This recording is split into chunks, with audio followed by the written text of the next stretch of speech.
All right, so let's talk about overview of this Hyper V, and this is a diagram here. First of all, we can just talk about that.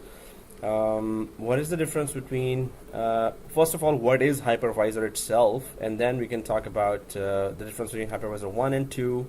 So anyone knows what is the difference between Hypervisor? Oh, what is Hypervisor? Seriously, what is the difference? Oh, I think I need coffee. Okay, Hypervisor. So what is Hypervisor?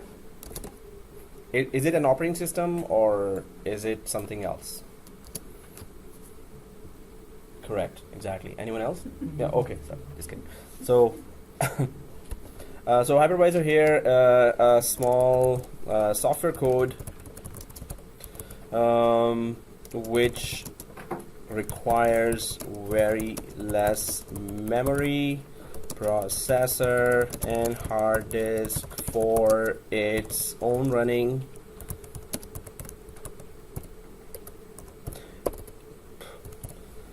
Its primary purpose, its actually only purpose is to host virtual machines, right? So it is not an OS, operating system, because operating system, you can just operate the whole hardware. Okay, it kind of just let the virtual machines use the hardware, but operating system has lots of roles and features, like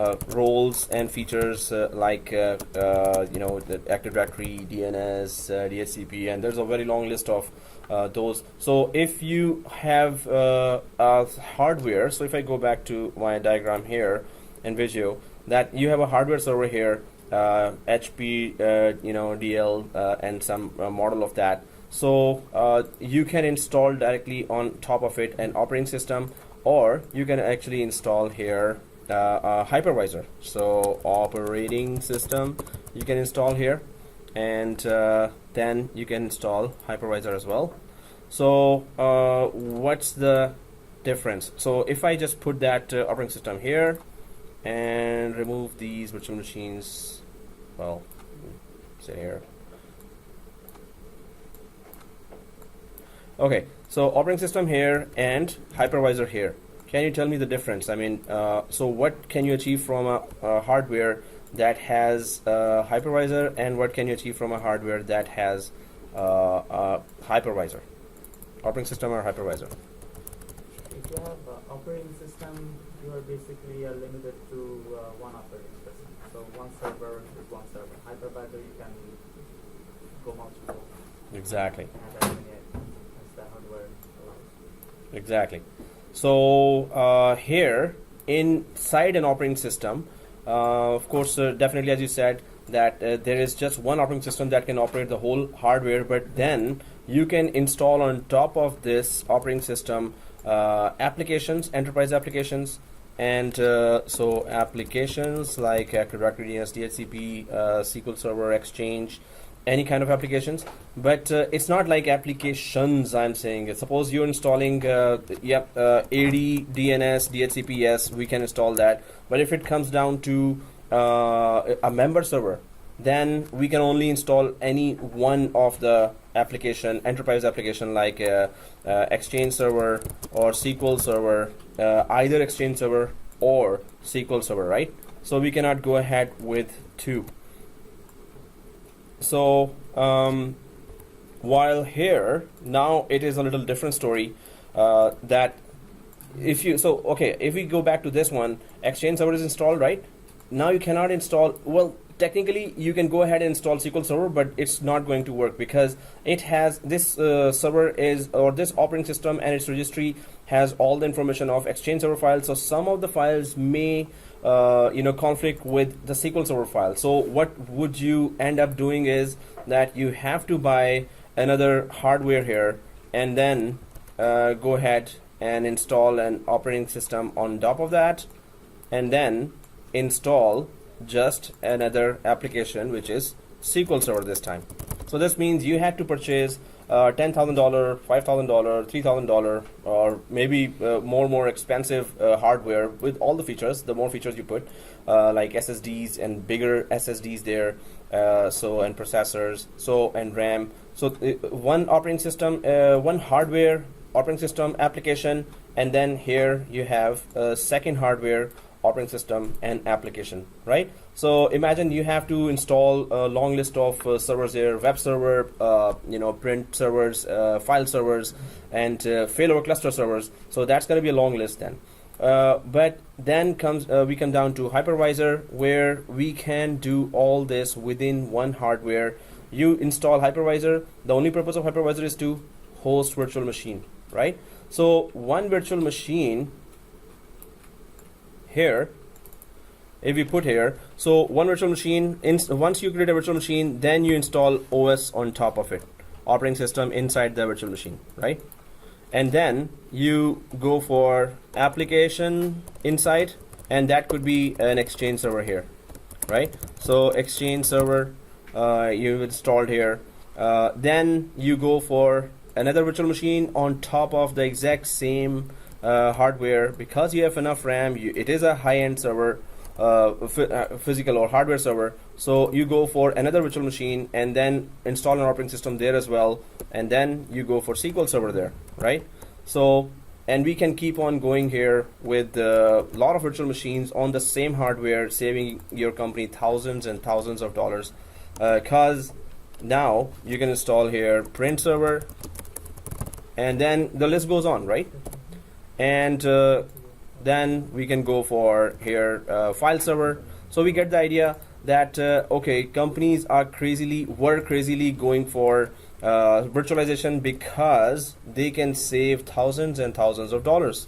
File server, right? So if now I make that diagram or connect those dots here, so I have created 4 virtual machines here on one hardware server, and I don't have to buy a second hardware server, first thing. And the second thing is, you can see that you don't have to you can just have one high-end server. So it could be, instead of $5,000, maybe $10,000, but you don't have to buy $10,000 or $15,000 separate hardware, which can only then have one operating system and then one enterprise application. Now you can have 4 enterprise applications on one hardware here, if you put high-end RAM there and put high availability there, right?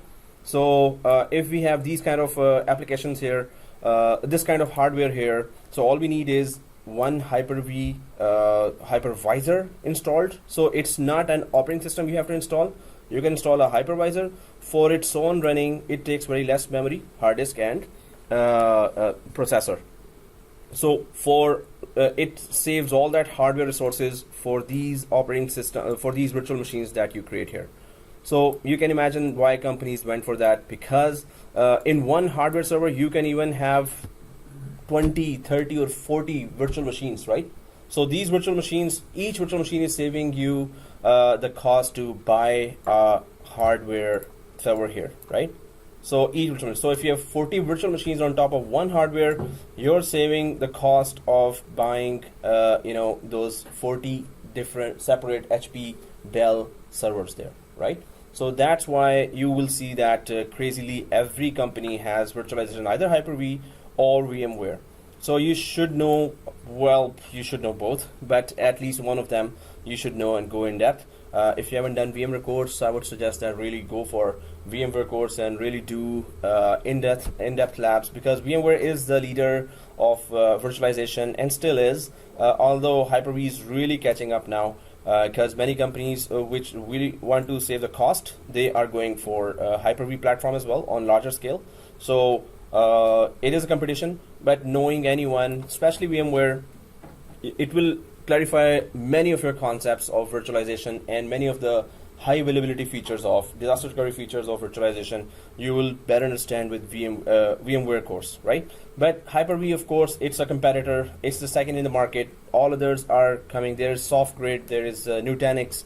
They're also coming as hypervisors. Then Zen Server, but main competitors are Hyper-V and ESXi servers. Hyper-V from Microsoft and ESXi from VMware, So these are the main competitors. So here, Hypervisor, we get to know that, okay, it has its own very small footprint. It doesn't use a lot of hardware resources, and then you can keep on installing. Its only purpose is to install virtual machines on top of that. And then virtual machines get the bigger share of RAM, processor, and hard disk, because Hypervisor does not, operate that on its own. It does not have to use it for its own running, right? Here, operating system, of course, will use more RAM, more processor, and more hard disk. So if I just remove this application, first of all, we understand that yes, virtualization is very important, so that's why hypervisors have been introduced.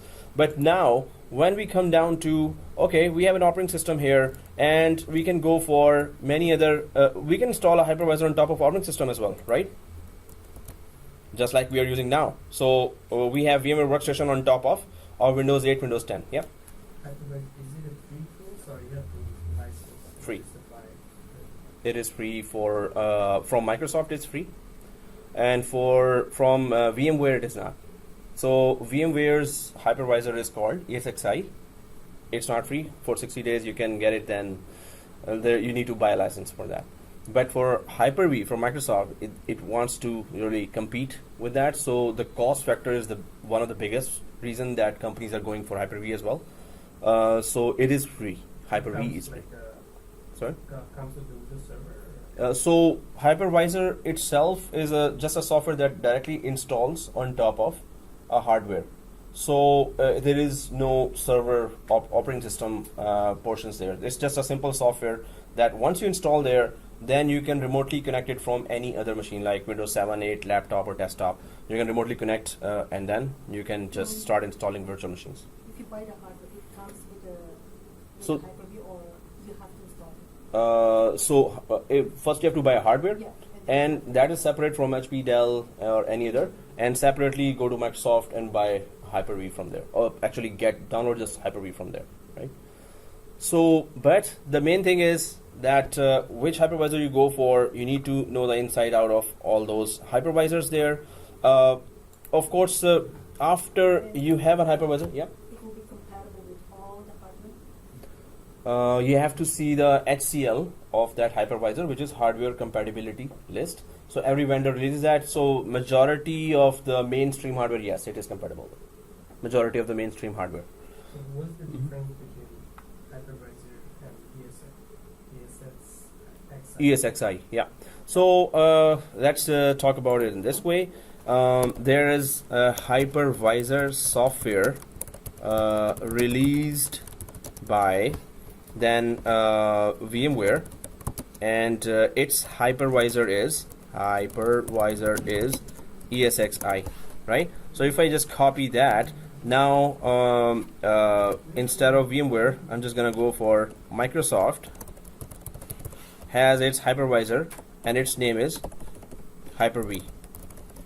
And then again, if I go there, Citrix has its hypervisor, which is Zen server. Oh, no, it's Zen server. It's Zen. Sorry. Zen server, and then Red Hat has its hypervisor, which is Red Hat, which is KVM. And then there are more soft grade, as I said just before. So many companies are coming up. Nutanix, these are also becoming very good competitors, and companies are going for these guys as well. Nutanix is really also coming in the market, and some companies have already those Nutanix servers. You have to buy their hardware too. So you can just proof of concept POC. You can just ask Nutanix guys, hey, we want a server. We want to have a proof of concept. We need to check this. We need to test it. So it has its own logic, and introduces some new concepts there in virtualization as well. But these are the main. So hypervisor is a software released by every major company, right? So hypervisor. So which company's hypervisor is named what? This is the list of the major hypervisors that have been released by the companies. So it's just a software that is responsible for hosting virtual machines, right? It's a small software that is responsible for hosting virtual machines, right? So first of all, we understand that, right? Second thing is then since we have that list, so ESXi is actually for production environment. ESXi production environment, and you know that it has its client side, client hypervisor, client slash actually not client, testing hypervisor, testing environment. Hypervisor is VMware Workstation, right?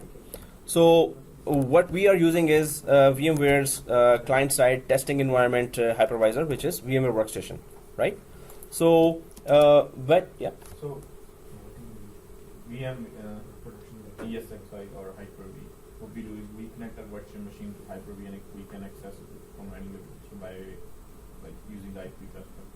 With the IP address to Hyper-V, right? We use the exactly. IP address and then we can access our virtual machine. Yeah. So how the virtual machines are connected to Hyper-V? Virtual machines are created on top of Hyper-V. So Hyper-V is the hypervisor So of Microsoft. Yeah. Like if you want to layer up, you have a server. Mhm. Then we install Hyper-V. Yeah, we're going towards that actually. Yeah, you were saying? So we have a hardware. Uh-huh. Then we install Hyper-V. Uh-huh. And then we install our virtual VM machines. Okay. Yeah. So like let's say we have created our machines right here, right now, right? Yeah. We have already have our environment. So Yeah. if we want to use Hyper-V, how we can use it? So inside our environment, we are about to use that now. What we will do is we already have here operating system installed, right? Windows 2012 R2, right? In our environment, you're talking about our environment, right?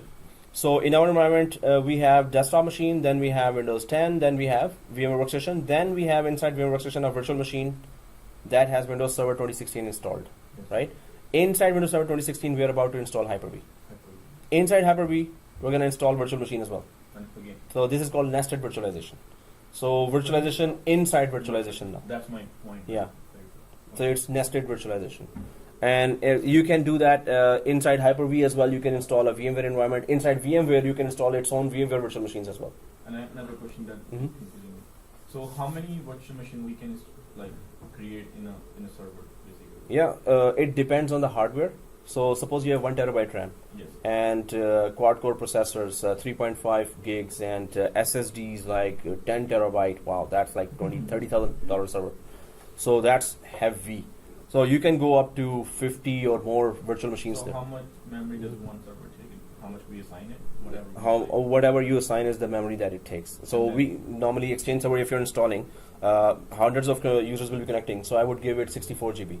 So you better have hardware RAM as a lot more than that, maybe 1 terabyte RAM or 512 GB RAM. So you could assign 64 GB just to that one virtual machine, and then you can assign 64 GB to the second virtual machine. So every virtual, let's say we are creating a VM machine, right? So it will be virtually eventually using the actual hardware. Yeah.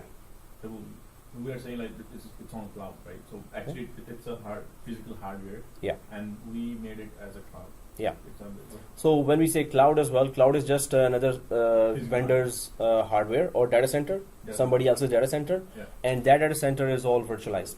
So you connect to that, first you pay them, then you connect to that, and then you start creating virtual machines there. So AWS calls their virtual machine as EC2. We call them virtual machines here in Hyper-V, and in VMware also we call it virtual machines. But those are called in AWS cloud as We EC2. have like Yeah. our working data center, right? Uh-huh. So we have like different we have EMC cap. Mhm. So they have different RAID controllers, and Uh-huh. so those are great like virtual machines in there. Yeah, yeah. So RAID controller. So you have SSDs there. SAN is There's configured one there. controller, and then Exactly. we have shelves for like Yeah, with LANs there or disks there already, Yeah. storage there, SSD disks. So those are used for storage and remotely mapped to the servers, So- and servers use them for their as a local disk, Okay. and they install. Either you can install operating systems or virtual machines. Normally, are installed on top of that. Okay, guys. So what we were talking about. Any questions? Yep. That's what's want to be. So these are the competitors here. We get to know that, okay, Hypervisor of Microsoft, Hypervisor of Citrix, Hypervisor of VMware, and then I was talking about that they have released their production environment hypervisors and testing environment hypervisors. So production environment hypervisor for VMware is ESXi, right? and testing environment hypervisor is VMware Workstation here. These are just the hypervisors of VMware company, right? So if we go for, seriously, oh, well, it's not coloring, okay. Okay, maybe I'm just making some, okay. Here, so VMware, and so this company's hypervisors are just two, ESXi and VMware Workstation, but Microsoft hypervisor, so that's why it gets a little confused, that's why I'm just putting it in different. So Microsoft has its two hypervisors as well. So Microsoft hypervisor Hyper-V is for production environment. So I'm just gonna go for that and copy the whole thing. Production environment and testing environment hypervisor. For Microsoft is, now this is the confusing part here, that their both hypervisor names is Hyper-V. ESXi, VMware has named production company, what the hypervisor they use in companies professionally, they call it ESXi, but what you use in testing environment, they call it VMware Workstation. But Microsoft hypervisor for production environment is called Hyper-V, and for testing environment is called also Hyper-V. So we can easily, yeah, Microsoft is always, creating more confusion. Please ask our support, and support is just $1 million per month or per year. Sorry. Okay. So anyway, that's why we call it Hypervisor 1 and Hypervisor 2. Now, Hypervisor 1 and 2 would be, we need to understand that it's just a very small, simple term here, that if you have this operating system installed on top of your hardware, and then on top of the operating system, you have the hypervisor installed. Just like in our example, we have just done that now, right? We have on top of our operating system, we have VMware Workstation, right? So then this is called Hypervisor 2. So if you have a hardware, then you install operating system on top of that, then you install a hypervisor. In our case, we have VMware Workstation, right? So this is called Hypervisor 2. Hypervisor 2s are used for testing environments only. Hypervisor 2 is used for testing environment. So this is called Hypervisor 2. In production environment, professionally, we only use Hypervisor 1 because it gives us very good performance. You still need a very good testing environment there, exact replica of your production environment. So you will be stuck with Hypervisor 2 as well. Wherever you install Hypervisor 2, just create a test environment there, right? So it could be, we are just using it in our laptops, in our desktops, on your server, in your production environment. Suppose you have one server that is a little bit older, and you say that, okay, I'm gonna create it as a test server, so I'm just gonna go ahead and install VMware Workstation there or Hyper-V there, and just install virtual machines as a test environment, right? Just test the whole thing before you deploy anything on the production. So Hypervisor 2 is used for only test environments. Hypervisor 1 is only used for production environments, right? Testing. So always remember, Hypervisor 2 we are using, and Hypervisor 1 is that this is, if Hypervisor directly installed, it has to be Hypervisor 1. So Hypervisor 2 doesn't get installed directly on the hardware. Only Hypervisor 1 can be installed directly on a hardware. And we now know the name. VMware has ESXi, Microsoft has Hyper-V, and Citrix has and server, and so on, right? What is So the feature difference between Hypervisor 1 and Hypervisor 2? So there's a lot of difference in feature as well. So now when we have multiple vendors, it gets a little confusing. We don't have to actually compare it. This is a Microsoft course, but I'm just, because you're in the market and you may see that other hypervisor as well, so you must have the knowledge for that. That VMware ESXi has a lot of features, very long list of advanced features, and VMware Workstation is not even near that. So it has very less features for a testing environment, but if we do a feature comparison, normally in production environment, they say, what VMware Workstation? We don't know any VMware Workstation. So basically it covers VMware and it has extra features that are required. So Workstation is just like, anyone can use 2 or 3 machines or 4 machines to do anything. Okay. So there is no comparison between Hypervisor 1 and 2 when we talk about VMware's hypervisor. But when we go to Microsoft's hypervisor, which is Hyper-V, so Hyper-V, Microsoft's Hypervisor 1 and 2 are both same. They have same features. The only difference that you will see here is if you deploy a separate enterprise application. Suppose you have 50 physical servers. On top of all 50 physical servers, you have deployed Hypervisor 1 of Microsoft, which is also called Hyper-V, right? So if you have, so you need a central application to control all those physical servers on top of which you've deployed Hyper-V. So that central application name is SCVMM, which is Systems Center Virtual Machine Manager.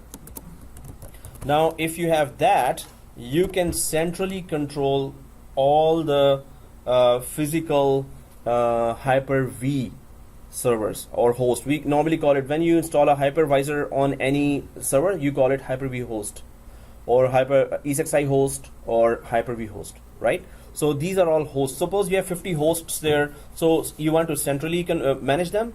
For Microsoft, you use SCVMM as the central enterprise application. This is the central enterprise application. Of course, there's a license, you have to pay for that. And for VMware, we have vCenter, exactly, which is the product of vSphere, exactly. vSphere, vCenter. And for VMware, we have this vSphere, vCenter. So this will centrally hold all your virtual all your host. It will help you manage all the hosts there, right? So these are central applications for both major vendors there. So vSphere, vCenter, and SCVMM for Microsoft here. So if you don't have that, then suppose you have 50 physical servers, and on top of that you have Hyper-V. Suppose you want to create a virtual switch or 2 virtual switches on all Hyper-V. So first you remotely connect to first Hyper-V, then create 2 virtual switches, then you connect to second Hyper-V, then third, then fourth, then fifth, and go on till 50. So why don't you just install SCVMM as the center enterprise application and control, and just create 2 virtual switches in one go, and it will be created on all 50 hosts, right? So this is the same thing you can do in vSphere, vCenter when you create a distributed switch there.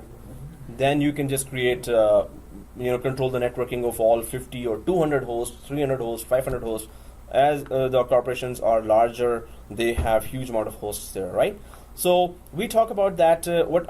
Which are the main vendors in the market in terms of hypervisor? And still the 80% of the market share is with VMware, but Hyper-V is really catching up.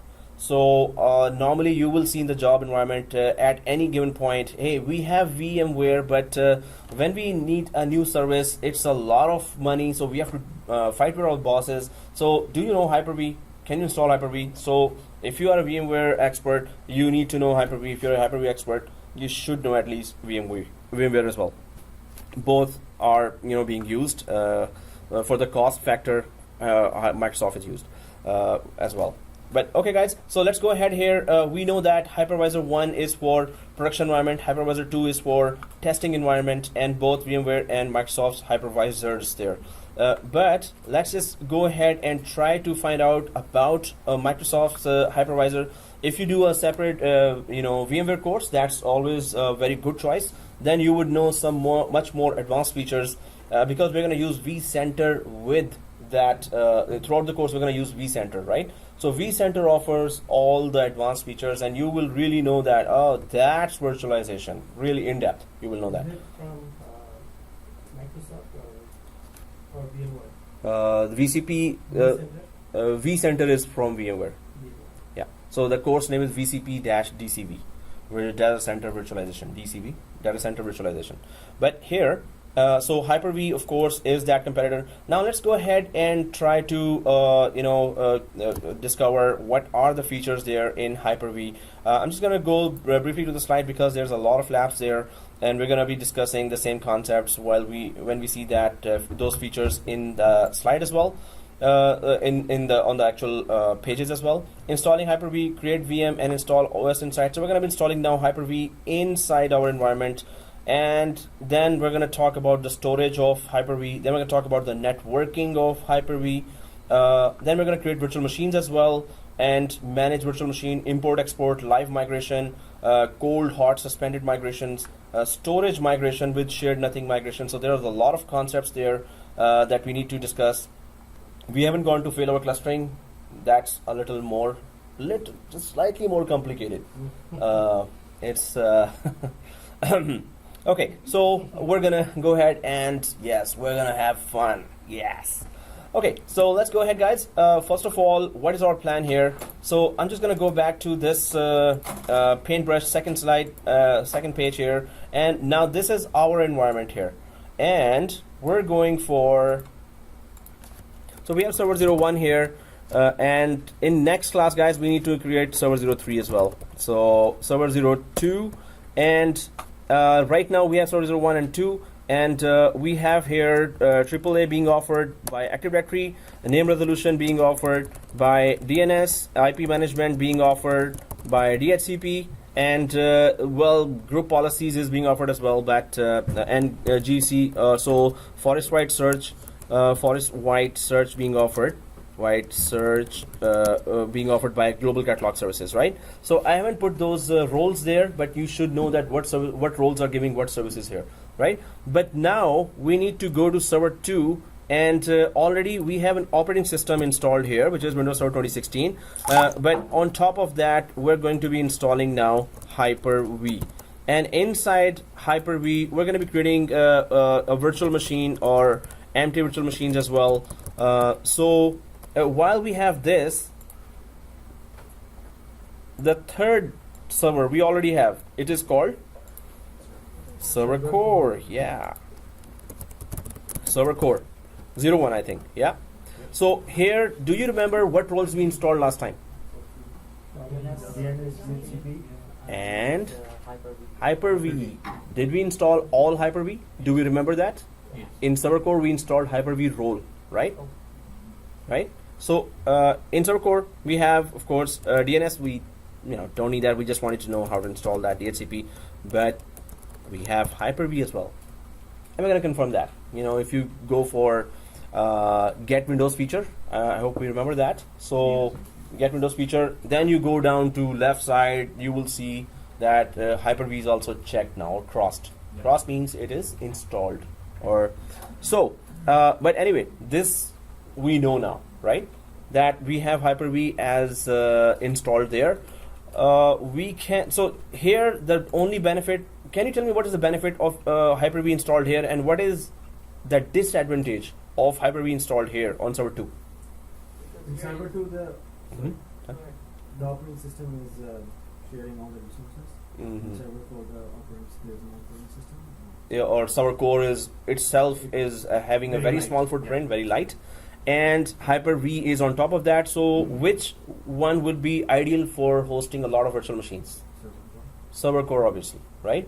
Server core for its own running is not using RAM, processor, hard disk, right? That much. As the GUI or desktop experience, GUI, here it is GUI, and here it is server core. So we have a big advantage that server core has a very small footprint on top of it, but still, guys, don't be there is another thing in the market. They might confuse you there, or they might ask you a question, you'll be stuck there that okay, shall I install server core and on top of that Hyper V, or shall I install direct Hyper V, the Hypervisor 2, which is Hypervisor 1, sorry. So shall I so Microsoft has a separate software which is called Hyper V. If you go Google it and then download Windows Server 2016 Hyper V, so it ISO, if you type that, you will be able to download that software. So you can directly install Hyper V, Hypervisor 1, that is used in production environment, directly on the virtual machine or in the hardware. And what we did, we had a server core and then an Hyper V. Can you tell me a bit of difference between these two installations? We can still do a little different things here and do a little different things here. What's the difference between the two? If we have just Hyper V installed directly, or we have server core and then Hyper V installed here. What is the difference? What we can achieve from server core and what we can achieve from this other server, this one? On server core, you have other roles that you can use. Yes. Whereas on this one, It's you just can Only virtual machine hosting. So here, only virtual machine VM hosting is the only thing it can do. But server core is still an OS, a stripped down OS, an OS that does not have GUI. And on this, you can have multiple roles as well as Hyper V. And still, Hyper V will perform better because you're not using GUI here, right? So multiple roles can still be supported. So that's a big advantage here, that virtual machines that you host here will still be able to use more RAM, more processor, more disk, while you can install still DNS and DHCP.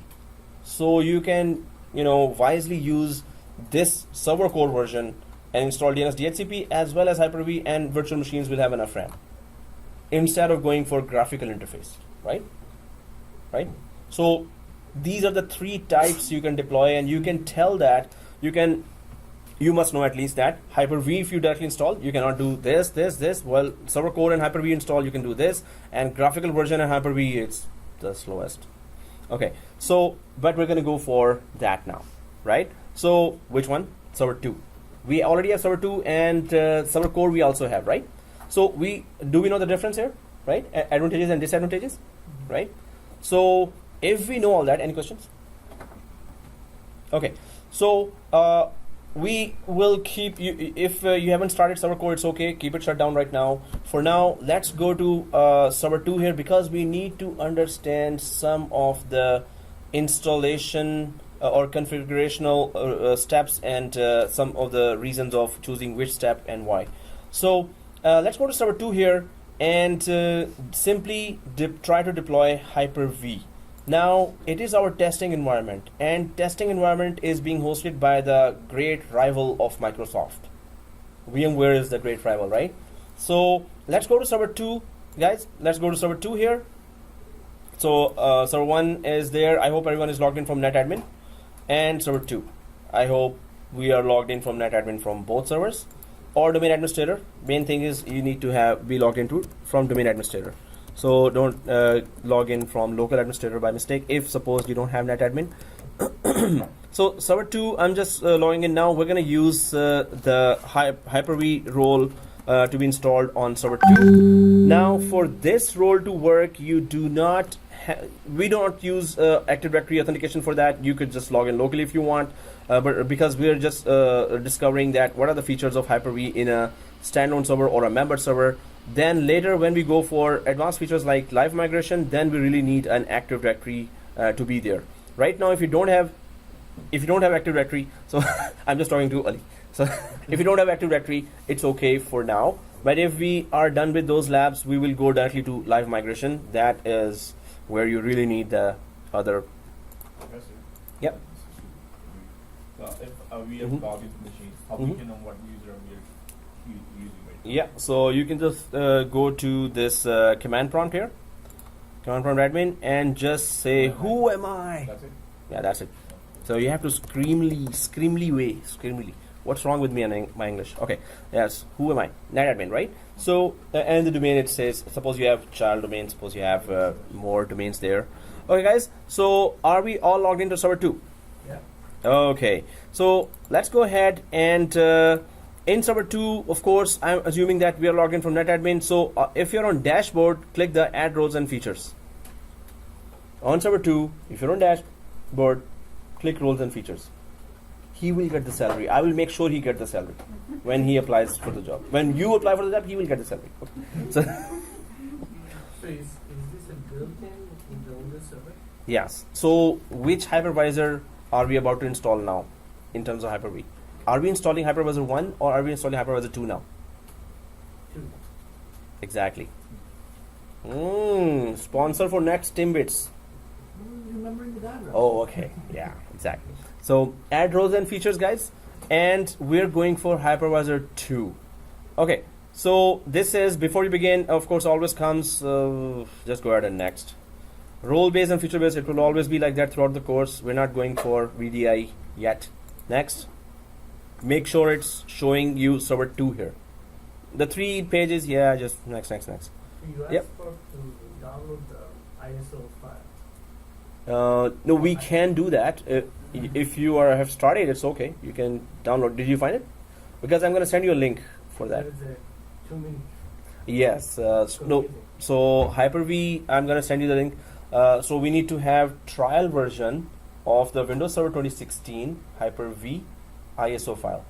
So, well, if you just type that in Google, you know, when we ask politely Google, it just sends us the first two links are always the bullseye. So, guys, since we're talking about that, the wordings, I'm just gonna put it on Notepad quickly. So if you want to, not if, you should download it. So in Google, just type Windows Server 2016 Hyper-V. So not Hyper-V ISO. So this is not Windows Server 2016 ISO. You need to mention Hyper-V. So it will be just Hyper-V. It will be just the Hypervisor. There is no operating system then, right? So if you do that, and it will take you, oh guys, you have to put this as well, trial. So trial, and then you can use it for 6 months. So that's good, right? Trial. So these are the wordings, and at home you can download, or here you can download, or in company you can download. But we're, of course, here if you start, good luck if it downloads today. So, you know, these are the wordings, and then it will take you to the Microsoft website, and there you should have a Microsoft account, and then it will let you download, right? So these are the wordings here. I'm just going to minimize that. And so are we back on server 2? Yeah. Okay, so server 2 here, and this is showing as a name and IP. If it is showing, go next. Now on these roles, of course, Hyper-V is one of the major roles here. So let's click the Hyper-V here. As soon as you click the Hyper-V, it just pops up with add features. And once you click the add features, there's that error that we were looking for. Oh, did I ever mention that we will get an error like this? Yeah, we're gonna get an error like this. So I just wanted you to know, it says here, Hyper-V cannot be installed. The processor does not have required virtualization capabilities. So all we need to do is, so see this, guys, this error everyone is seeing, right? So if you right click server 2 and settings, I'm just showing you where to go and what to do. If you right click server 2 like this and go to settings, go ahead and settings. Once you open the settings, do you see the processor on the left side? Processor. And this one, virtualize Intel VT. You know, when you buy a new desktop or laptop and you're about to install virtual machines, so this option, first you have to go to BIOS and enable this option in a typical desktop laptop, you know, on servers. So this is the exact same case here. You have a virtual machine, you need to simply enable the virtualization inside this virtual machine, right? So are we able to do that? Shut down. Exactly. Go ahead and shut down, come back here, enable that and start, right? So cancel. At home, please do not forget that, because when we are redoing, you know, some students are still texting me that, okay, sir, I'm stuck. Then we troubleshoot and find out, oh, I forgot to shut down and change the processor options to Intel VT. So that's why I just wanted you to know that you will get that error. Oh yeah. I think we did the same thing for last time as for server code. Server? Server code, we did the same thing. Yeah, just for Hyper-V. Yeah, when we were downloading the installing the third role, then we had to do that. Exactly. So, okay guys, here server 2, if it is shut down, go to settings and then go to processors, and now you're able to do that. Virtualize Intel VTX, right? So are we all able to do that? So All what kind right. of difference does it make? So then you can install virtual machines inside this. If you don't enable that, you cannot install Hyper-V first of all, and so ultimately you don't have a hypervisor there. Nice, that's nice music. Keep it going. Oh, okay. Okay guys, so press OK here and start the machine and go ahead. Guys, do not go ahead of me. We need to discuss the installation configuration of Hyper-V. So I'm just going to start now. Go ahead and start, and we're going to install Hyper-V, but don't go next and finish, right? So there are options there that we need to discuss. Why would we choose those? Okay, server 2. Let's log into server 2 here.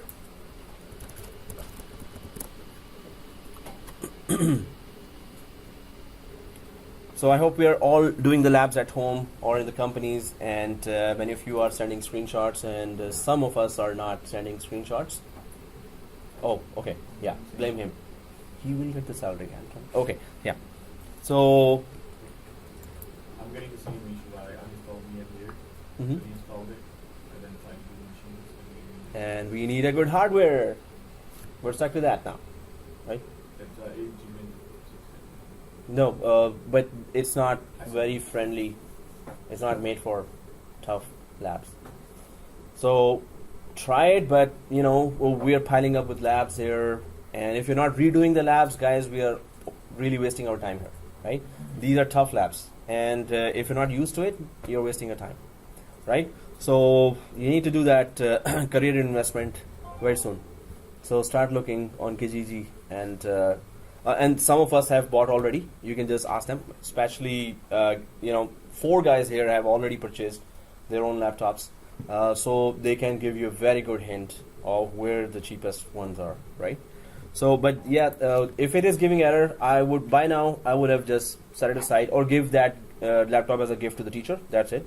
And just kidding. Okay, so And yeah. if the teacher can give me the money in return. Ah man, what kind of gift is that? Return gift. Okay.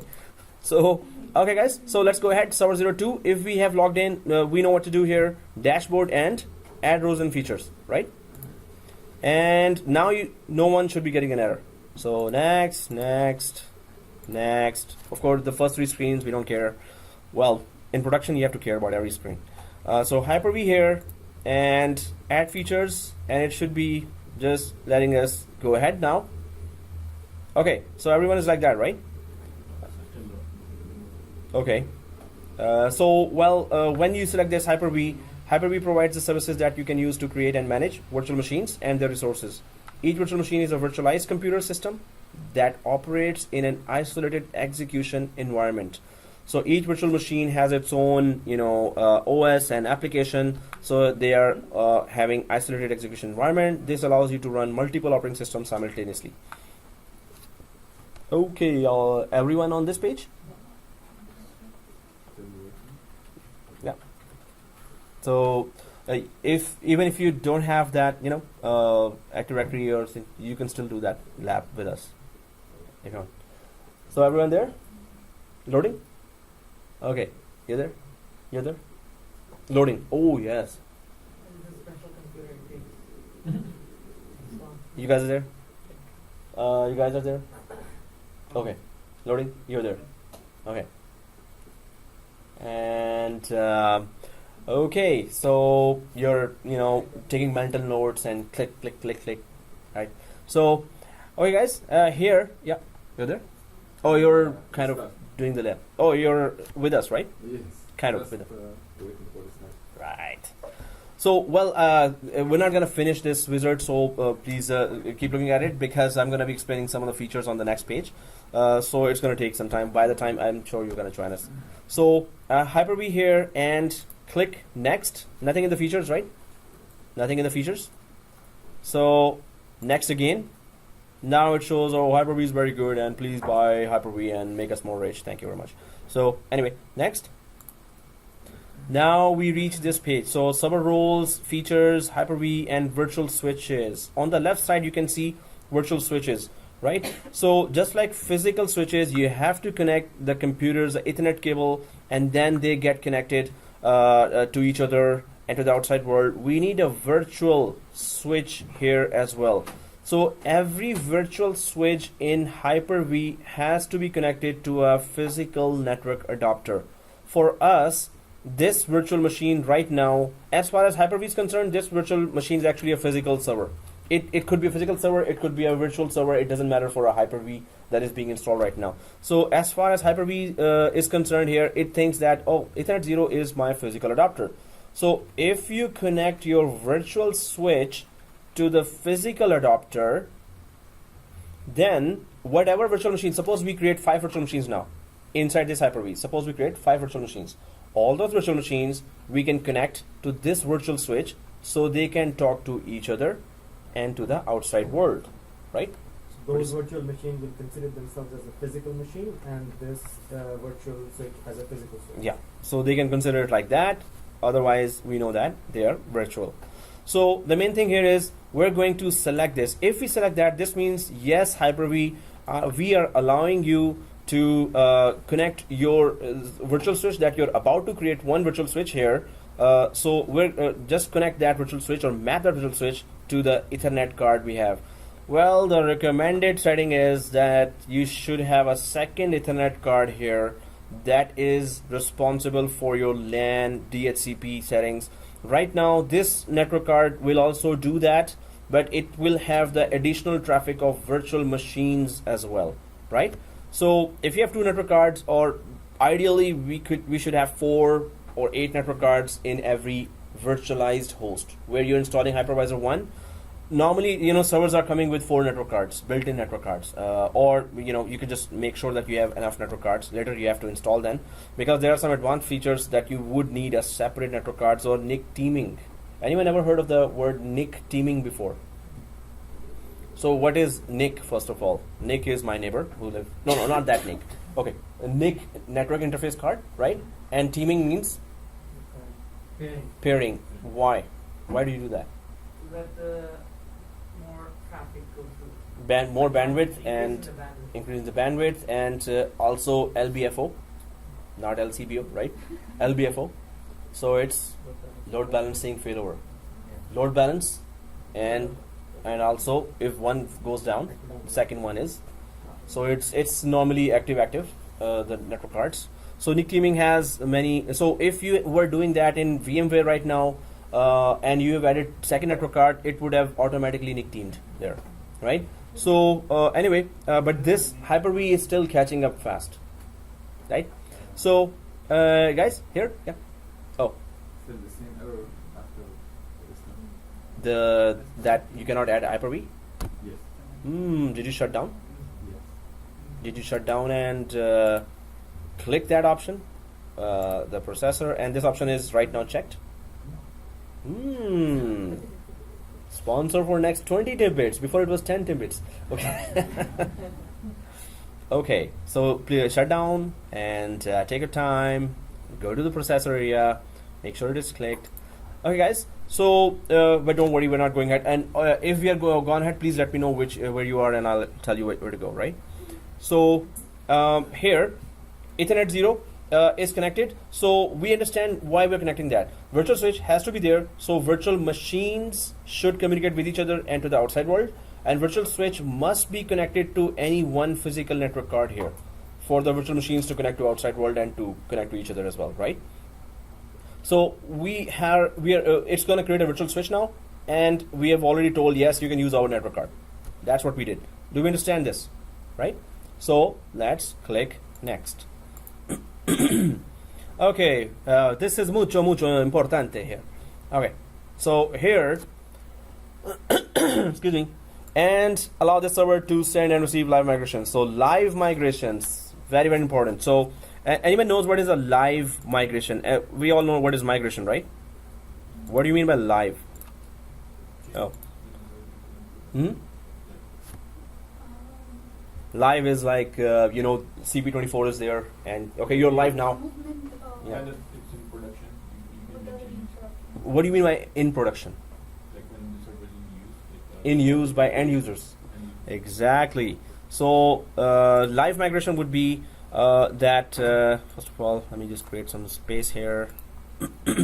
From this server to this server, and so you have end users all connected to this Exchange server here, file server here, and SQL server, and you decide that, oh, there are so many complaints, and those users who are using the Exchange server through this physical machine, they're saying that, oh, our mailboxes are taking forever to open. On file server, my file is not being retrieved here. Print server, I've sent a print job and it is not going through. It's taking ages to go for that print job to actually go to the printer. So you then realize that, oh, when you go there, the performance degradation is at its peak. This means that very less RAM is available for all the virtual machines, very less processing is available, or hard disk is less, especially processor and RAM are not available. So what you decide is, because we have configured carefully live migration, we have tested both servers with live migration, now end users are connected to all these servers, maybe 200 here on file server,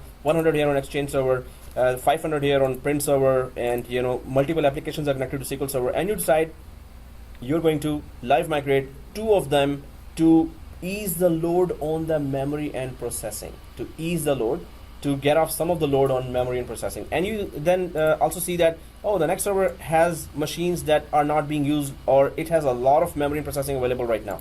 So end users are connected and you start live migration. End users may see some of very slight degradation in performance, maybe freeze. They're working on a file and it freezes and it's not responding. They're trying to type something and it does not respond. And all of a sudden they're about to call and oh, okay, good. Cursor is there. So they are working. So you live migrate while end users are using that. You live migrate 2 machines here. And then these 2 machines have now enough memory and processing, and these 2 machines also get enough memory and processing there.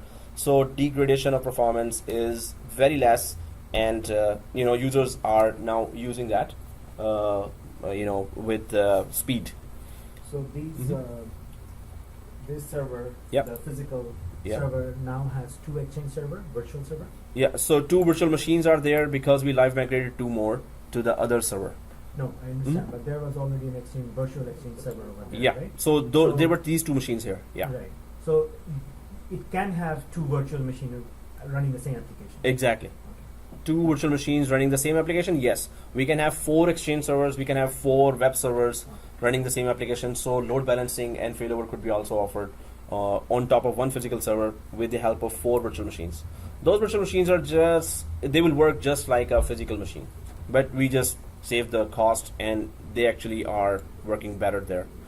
So yes, we live migrate that. So we understand that if end users are connected and you're moving a machine over the LAN, you're doing a live migration.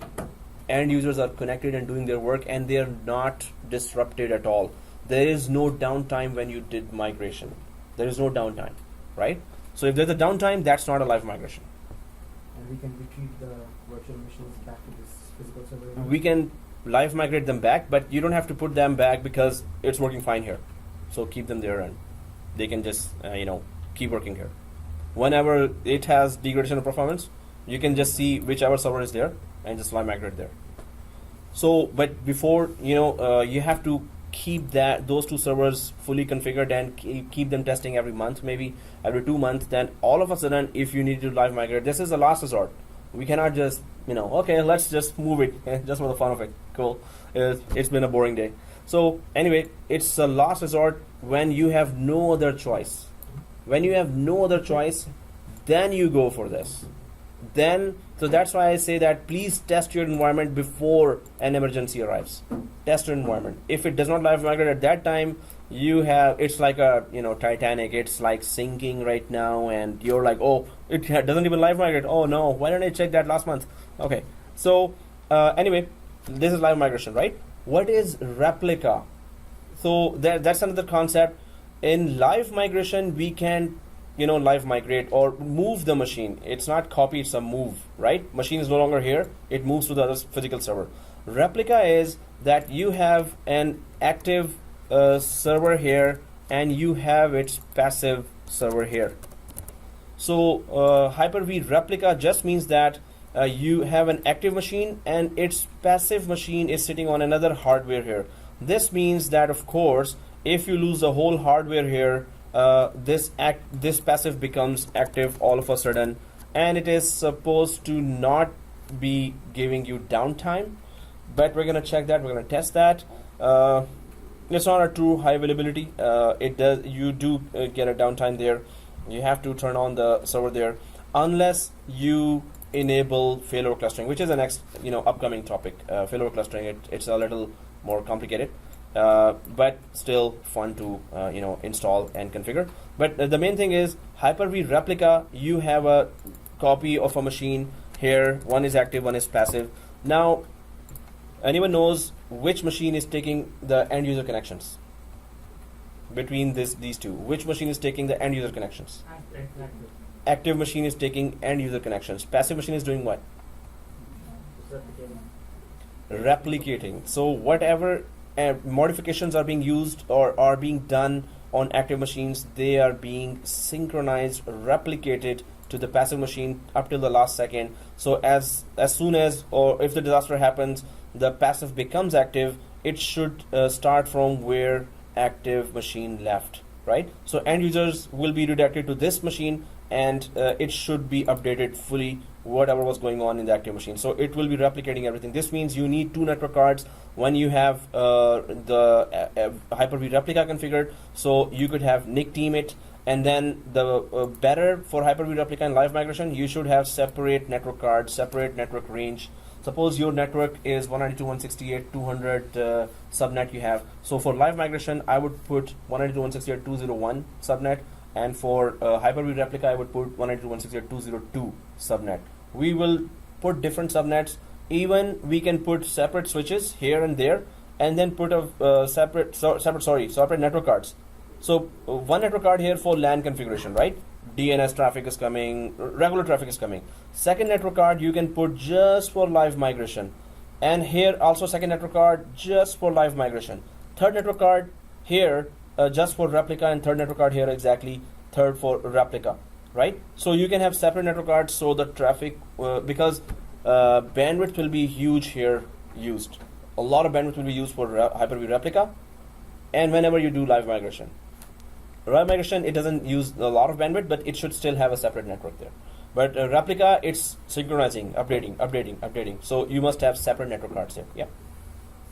How the replication be done? So replication. Suppose you have an active machine here. It's a very critical machine.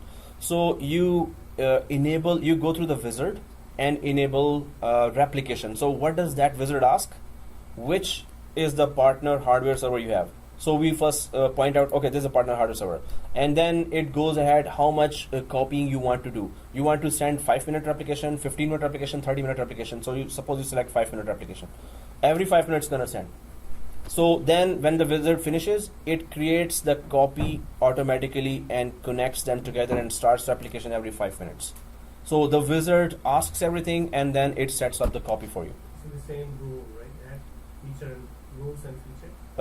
Yeah, it's within the Hyper V itself. We have already in the process of installing Hyper V, so it is a feature inside Hyper V role. So guys, do we understand live migration? It's just a moving of a working machine from one physical server to another. And Hyper V Replica, it is active passive configurations. If active is lost, passive becomes active, and end users still get to work on another hardware server for the second virtual machine. Yeah. Any kind of application can run on this active machine, Yes. right? Any kind. It's just a virtual machine feature. Inside you can put anything. So whatever is running in the active machine, everything will be replicated in the passive. Exactly. It will be passive machine will be an exact copy of the active machine when it creates one. So when you create the wizard of replication, it just creates exact copy on another hardware server.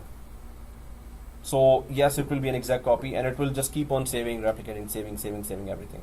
So we're not going to be creating ourselves a machine. The wizard will create a copy of this active machine as a passive machine on a second hardware. So it will be automatically exact copy of that. Because when users are transferred here, connections, they have to see the same environment, right? So it has to be an exact copy. So Yeah. I might be a stupid Yeah, question, sure. but No I'm problem. trying to It's okay. understand. Mhm. So we have 3 virtual machines, for example, in Mhm. this environment: Exchange server, Uh-huh. DHCP, Yeah. and DNS. Yeah. Then in active machine, what is the application that is running? Active machine could be either Exchange server, suppose you have Exchange server, or DNS, or DHCP, or DNS DHCP are both installed inside. So if I say it active, it has suppose it says AD DNS. Actually, you know what? Let's not put Active Directory. Active Directory has its own mechanism of high availability. So we can just put DNS here, and it has an operating system, an application called DNS, and it is right now configured as an active machine in Hyper V Replica. Right. So it will be in exact copy here, but the only difference would be that that copy is not receiving end user connections.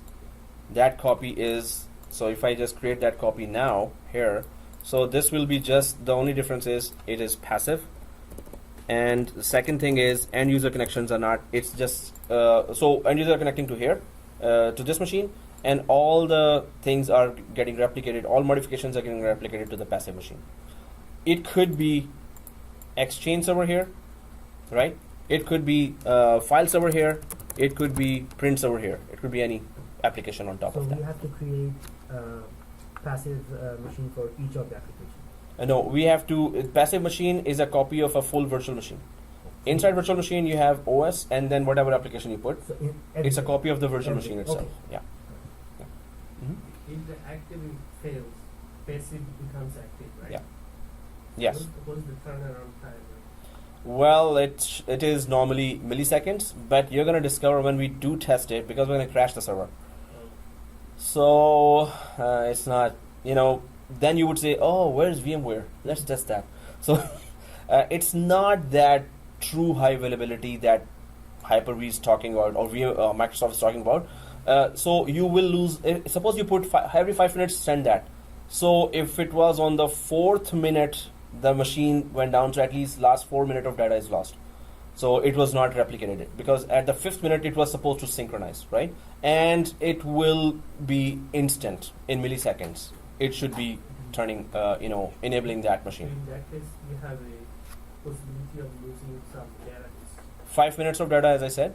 So if it was the 4th minute and the active machine went down and the 5th minute it was about to send data, but it went down right before that, so it's 4 minutes of data. If you put it on 30 minutes or 15 minutes, then whatever time it crashed, that much time will be lost.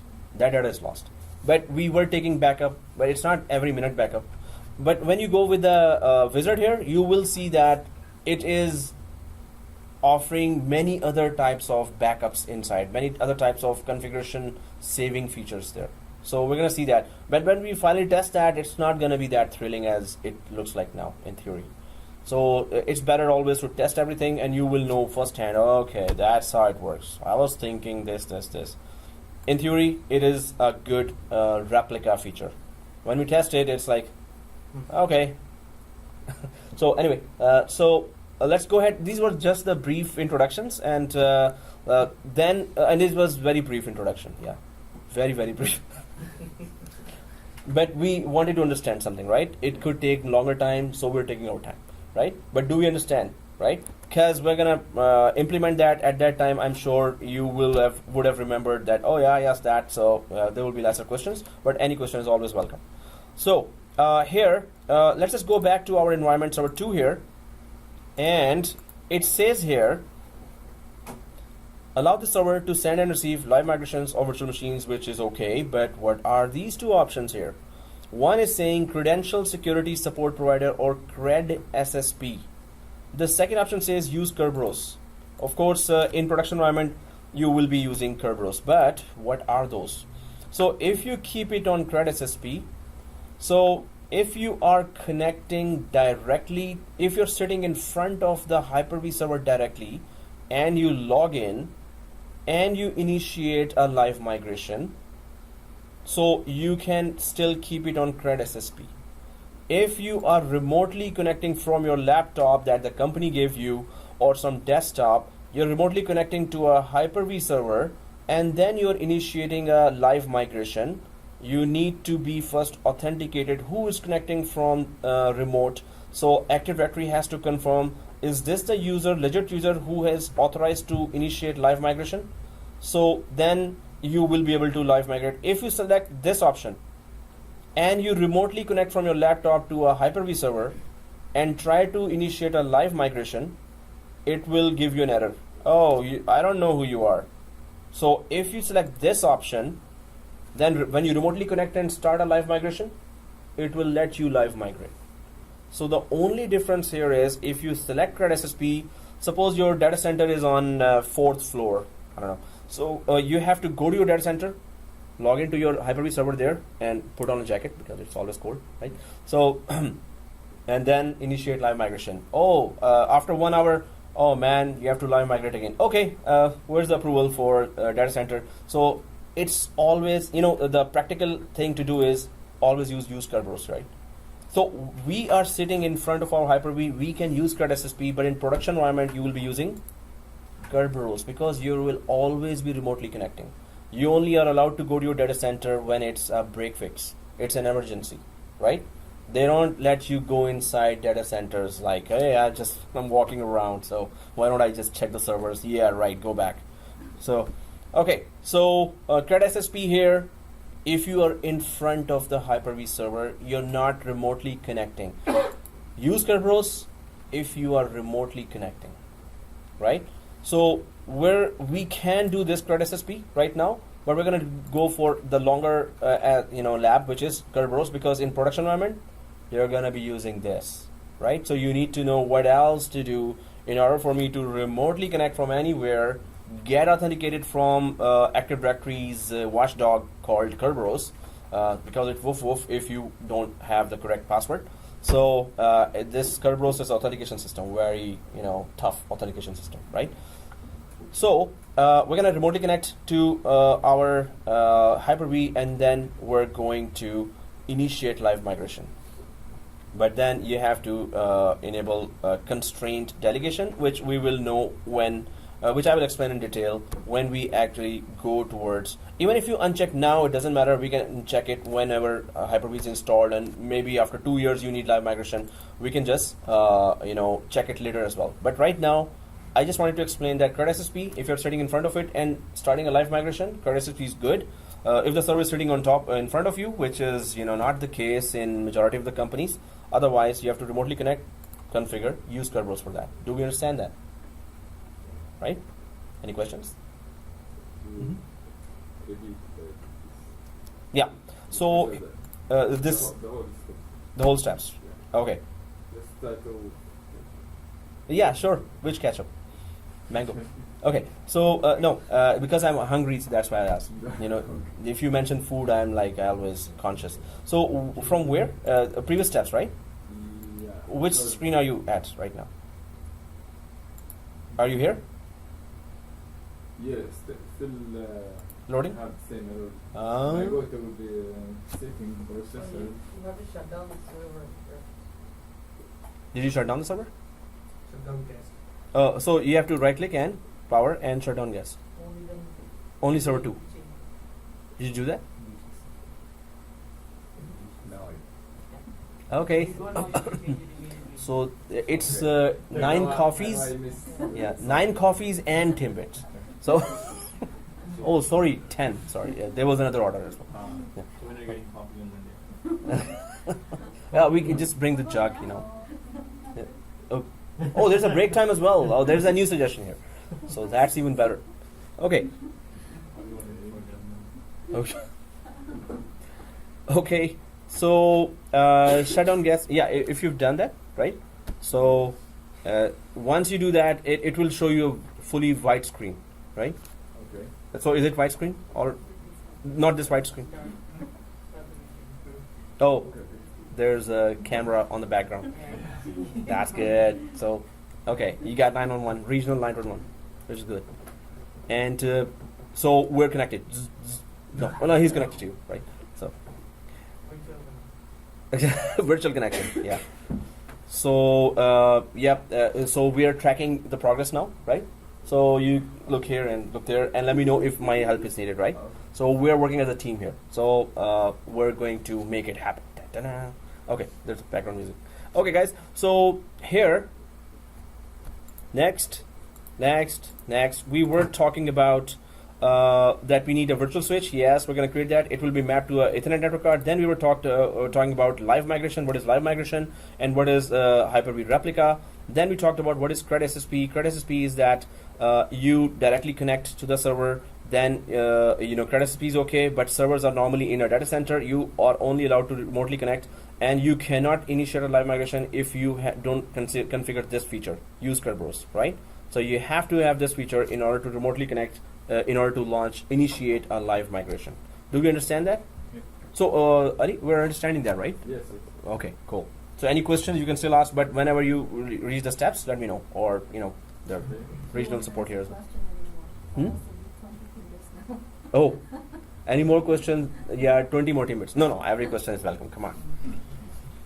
So Are we gonna use Kerberos or? Yeah. So click Kerberos here, guys. Click Kerberos. The main thing is, do we understand that? And please create your notes there when you listen to that video again. and please create all the screenshots of every page, right? So let's click, after clicking Kerberos, so the two options we selected was, one is select the Ethernet card, second option we selected was use Kerberos, right? But when you're there, let me know. Okay. Right. Next, now here guys, it says default location for virtual hard disk. So virtual hard disks in Hyper-V, so if I go to the diagram here, there are this is the physical server and there is a virtual machine. Now I can, it's quite messy here. So I can just select this and copy and put it on a lesser messy page. So here are the machines here, and active there's active server, or that was just an example. So it's a file server right now. Now every virtual machine has a virtual hardware. What does that mean? So it has a virtual RAM, virtual processor, virtual network card, virtual hard disk. So virtual RAM, virtual processor, so there's virtual hard disk here as well, right? So if virtual hard disk is there, it has extension. So what is the extension for that? It is, so virtual machines have .vhd as a hard disk extension, or .vhdx as an extension for the hard disk file that it creates when it creates a virtual machine, right? So we're gonna see that firsthand. What does that mean, and where is it located? How does it look like? But if you are creating a virtual machine, you must have its virtual hard disk. This is where you install operating system. This is where you install applications. Just like we have a physical hard disk, right, in a laptop. When you create a virtual machine, you need to create a virtual hard disk. So they have to give some extension to that file that gets created as a hard disk. Virtual. So .vhd or .vhdx are the extensions for the hard disks of any virtual machine that we're creating. So here, .vhd, one more thing about .vhd is that this was the virtual hard disk extension of Windows 2008 Hyper-V virtual machine.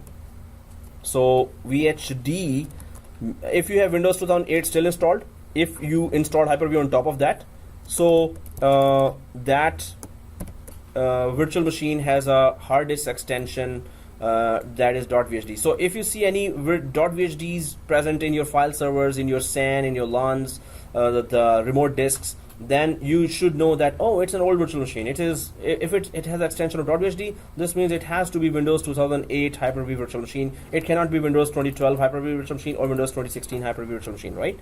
So if you see .vhdx there in your physical disks or local physical disks or SAN disks, so it will be then Windows 2012. If it's .vhdx, it is the virtual hard disk of the virtual machines of Windows 2012 Hyper-V / 2016 Hyper-V. Okay, that E is actually, I need to press Control Shift and then this. Okay, so here, so do we understand that .vhdx are the virtual hard disks extension for Windows 2012 or 2016 virtual machine? .vhd are the older virtual machines of Windows 2008 Hyper-V. Do we understand that, right? You said no. You hurt my feelings now. You said no. No. That's not okay. Just kidding. So okay, guys. So here, if we go here, so it says, oh, virtual hard disk. Where do you want to save the virtual hard disks when you finally create the virtual machines? So it gives a path C. So that's a local path of a hard disk, right? Virtual hard disk.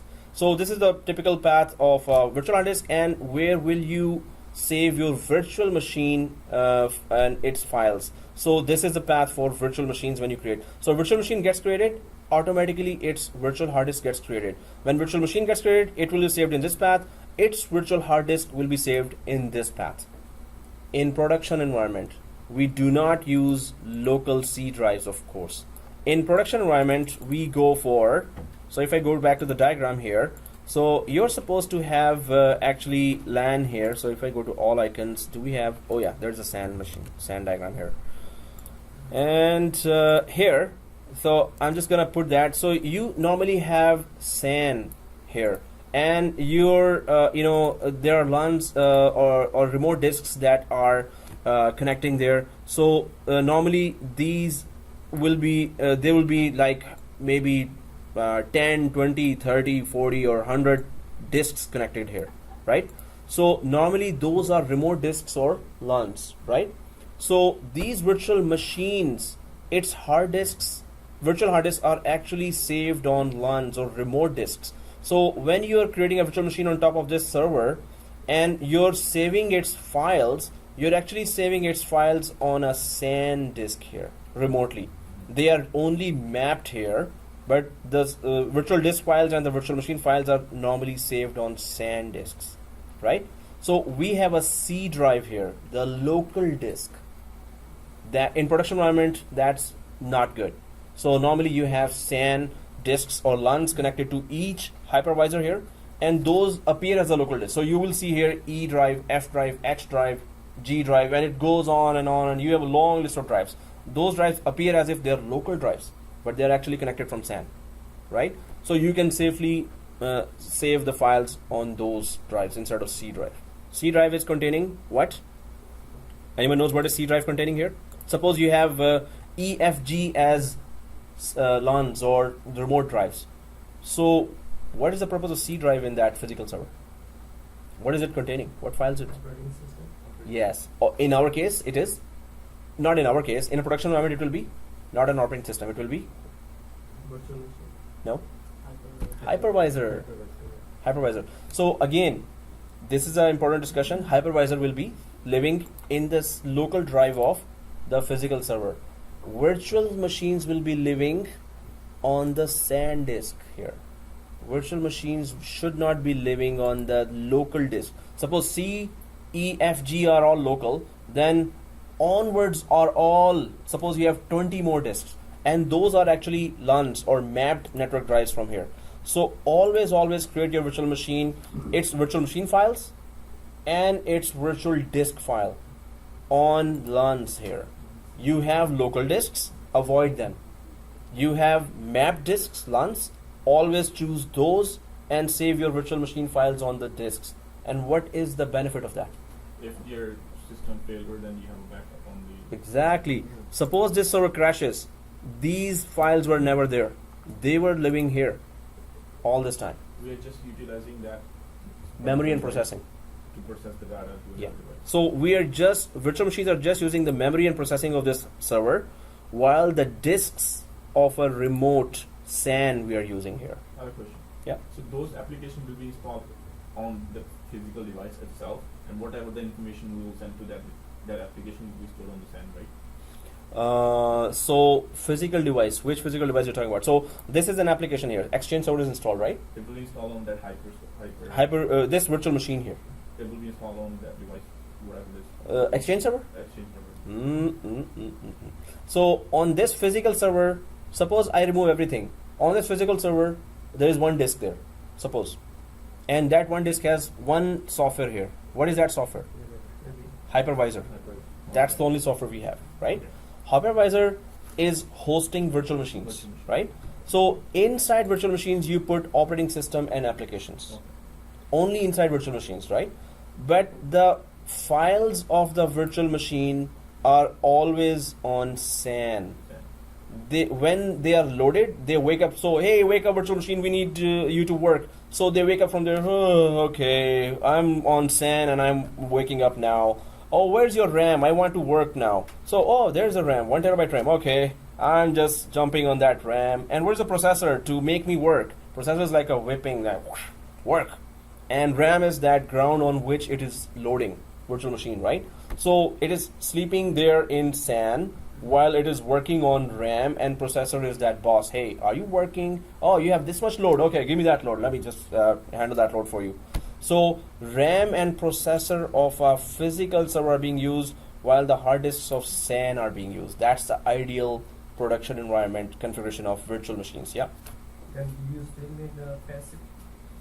So this is just sitting data here. Passive is when you really need the access to the data right away. You need high availability. So now if you talk about passive, it will be this configuration. You just have another server here now, right? But suppose you don't have passive. Okay, let's remove that server. This server goes down. Yes, our data is safe, but there's a long downtime right now, right? So you have to get this server up. Suppose it doesn't get up for the next 2 hours, but passive, at once you're there, right? So right now, if you need, it's a active passive conversion we need. Otherwise, yes, it is still safe. Data is safe, but downtime, we need to avoid the downtime, right? So productivity is then, it's affected then. Okay, guys. So the least amount of downtime, if you offer to your company, you're the best administrator. Least amount in any of the products. Every product has their high availability, right? Every product has its redundancy options. Okay, guys. So here, this is the ideal environment. So if I go back here, this is not the ideal setup. C drive, that's not good. So it should be a drive letter of a SAN or LAN of a remote disk. It should not be the drive letter of the local disk. So are we going to make a folder and drive? Later we're going to make that. So we're going to create our own SAN machine, SAN source. We're going to have another machine, and then we're going to convert the local disks of that machine as iSCSI disks. Then we're going to, over the network, we're going to offer those disks as LANs to this machine. So we're going to know how to configure a SAN machine to a virtual environment, right? We cannot have EMC because we cannot have $100,000 of investment. If anyone is rich here, you're most welcome to do that investment, and we're going to do that then. Okay. Anyway, so yeah, let's go ahead. And so we need to understand this is not the ideal environment, production environment. We don't do that. We always have LANs there or remote disks. But right now we're going ahead with the local disk path. Right? So we understand what we're doing and what we should be doing in a production environment, right? Okay, guys, here, so any questions here? All right. Yeah, a break is coming, no problem. I didn't ask anything, teacher. Come on, why are you looking at me? Come on. So, okay, no. I was looking at that chair, that empty chair. Hey, break is coming, come on, man. So that empty chair, don't take it, yes. Come on. It's okay. So, next. And, actually break is coming. So if you click that restart, it's going to restart as well. It's going to take some time. So break. Oh, you don't need that. Okay, so let's talk about the next, because everyone is quiet. Nobody needs a break, so it's okay. You need to, convince me that I need a break, move or, something. Did you click on install? Sorry? You need to click install. Oh, guys, sorry. Did you click install? Yes, we need to click install. Yeah. Then otherwise the whole purpose of break is gone. So, and did we all click restart? Did we all click? Because it will automatically restart. Otherwise it will wait for you to restart, and then we'll be ahead and you will be back.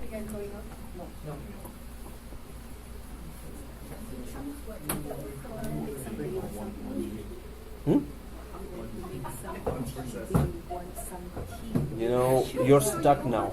Yes, I desperately want, but why did you offer? God, man, you just hurt my feelings again.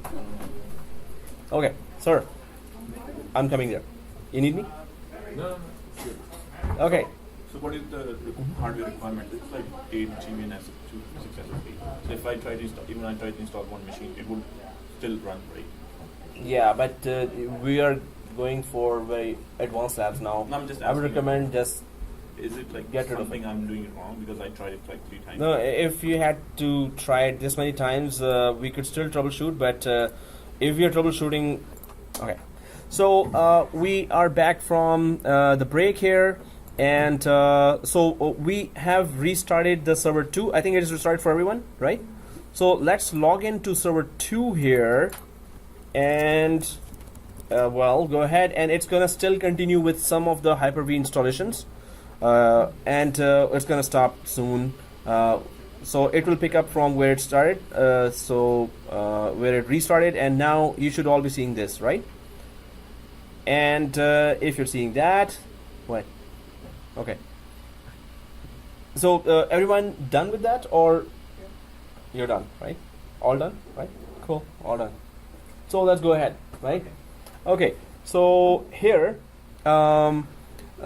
installation succeeded, and let's go ahead and try to configure a little more and discuss all the options one by one. So click close here, right? And you should be seeing on server 2 on the left side Hyper V, right? On the left side Hyper V. So here, if I click tools, and we see Hyper V Manager here. Everyone sees that? Hyper V Manager. Okay guys, so let's click that and try to open the console. So this is the role Hyper V. You will see a lot of it installed in many companies, or because it just comes with the operating system as a role. So companies say, hey, we're not buying another physical server. Why don't you just need a file server? Okay, and we have like 64GB, 128GB RAM in that server. You already have print server. Why don't you install Hyper V and install virtual machine and just offer file server there, or print server there, or web server there. So normally companies start using those servers to their full hardware capacity by installing Hyper V Manager, and then start creating new virtual machines there, right? So guys, if you have started that, so let's right click on server 2 here. Right click on server 2. So you can see there's import virtual machine, Hyper V settings, virtual switch manager, virtual SAN manager if you are connected to if you have EMC or NetApp SAN or HP SAN. So you can just connect to all those. But main features, if you go to new, there is virtual machine, hard disk, and floppy disk. Floppy, cool, so cute. Okay, so yeah, floppy disk, memories. Okay, so those who are having white hair here in this class would know that what was floppy disk. No offense.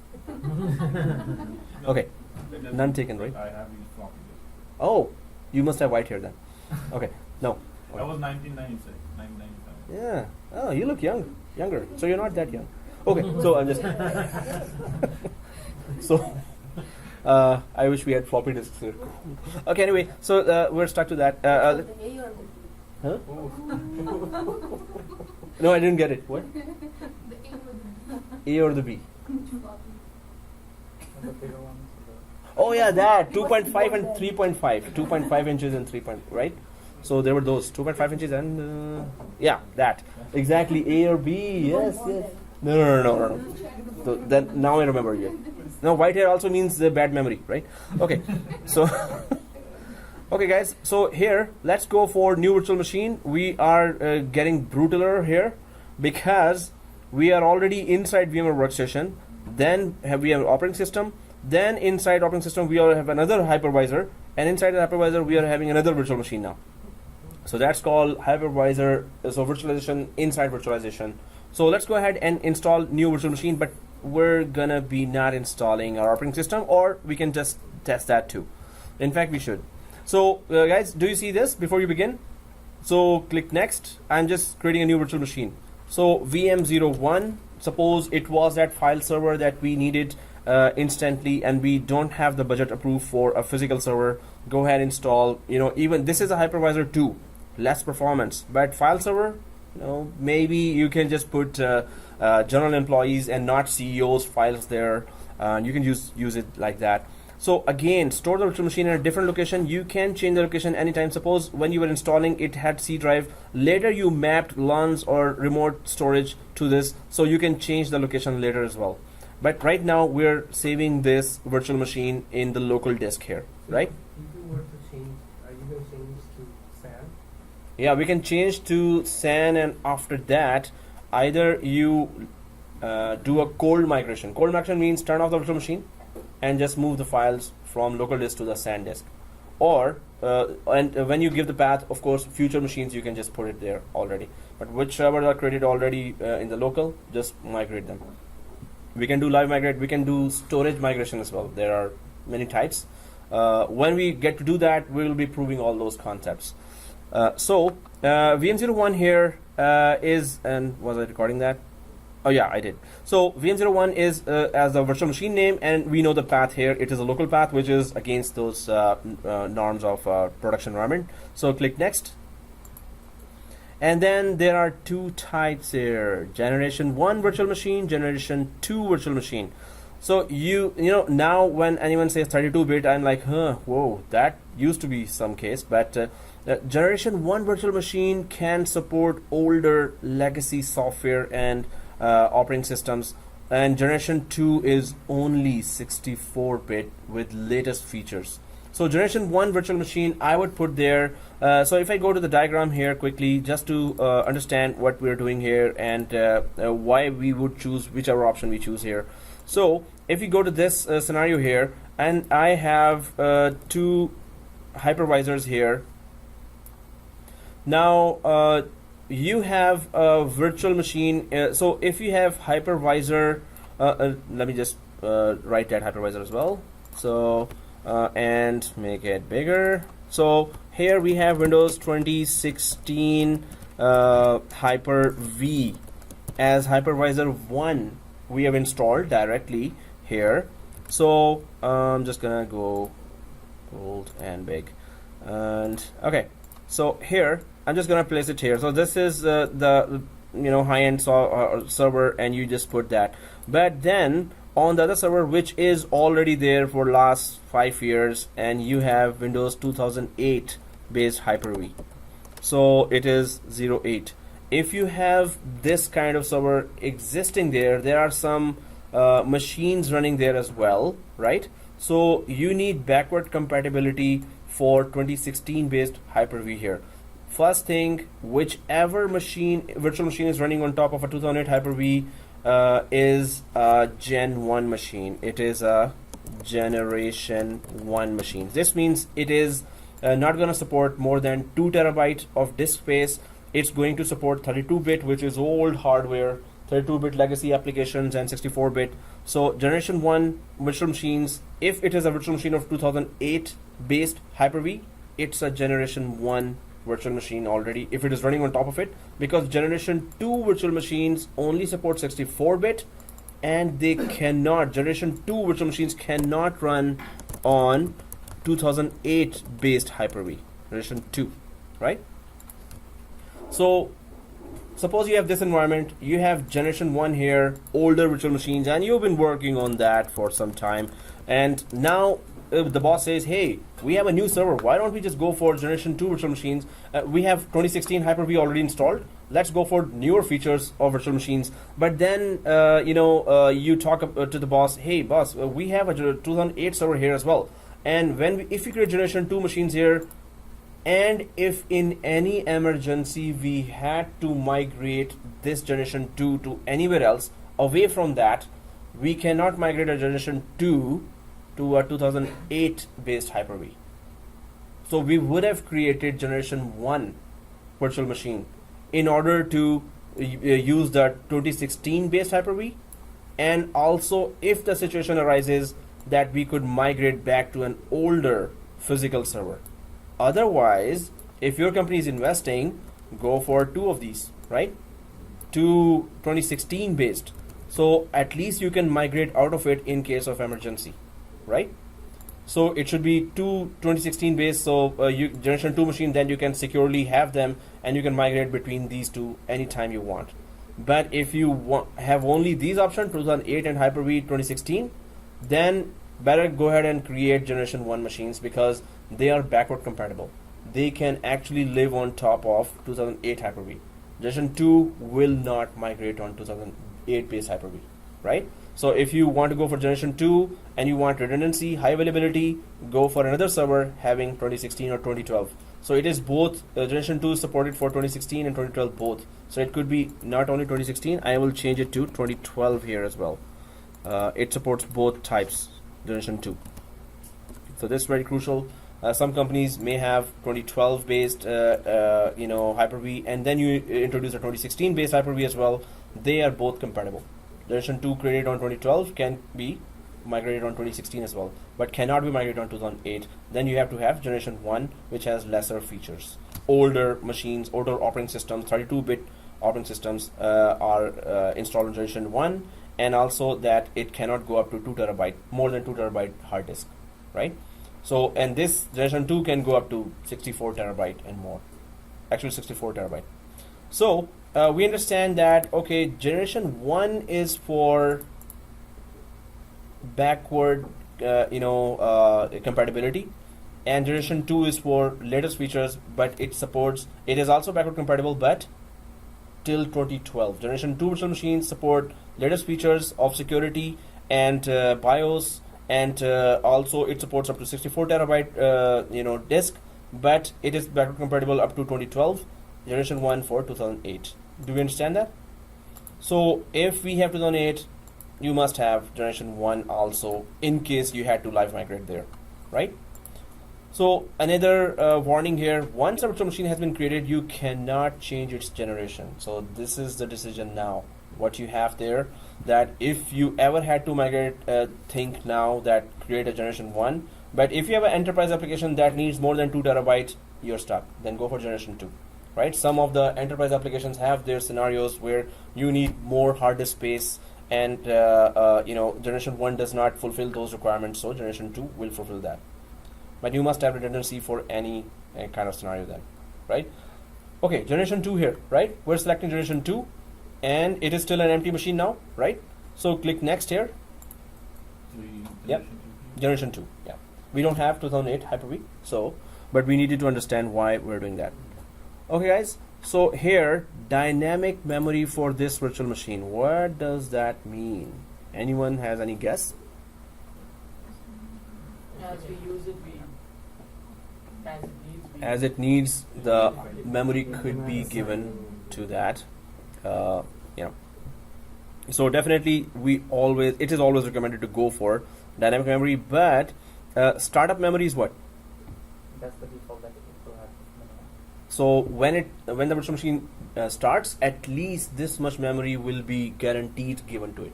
Suppose you put startup memory to 2 GB. So the Hyper-V has to provide that 2 GB. Suppose it's a peak hours, and there are 20 more virtual machines. They all are using memory because all end users are connected to all virtual machines, and it's a peak hour. So it's always a war between virtual machines during peak hours to get as much memory, request as much memory, and processing. If they are not given limits, they go for whatever is available, right? So Hypervisor intelligently distributes the memory among others. So if you suppose give here 4 GB, suppose you give here 10 GB. No, I want this machine is so important that I want 10 GB given. So the Hypervisor has to guarantee 10 GB memory to be given to this. It will have to snatch it from other machines. Other machines will have degradation of performance. It doesn't care. If you put it startup memory, minimum give me this, Hypervisor has to give that. So this means you're trading this. So maybe this is a very critical machine, that's why you're doing that. Otherwise, we have to be careful about that.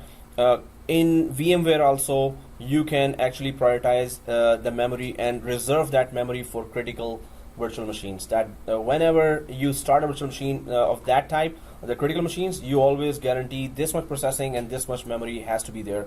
So we can just give as much memory here. I'm just going back to 1 GB here, right? So 1 GB RAM here, and use dynamic memory. If you need more, go ahead.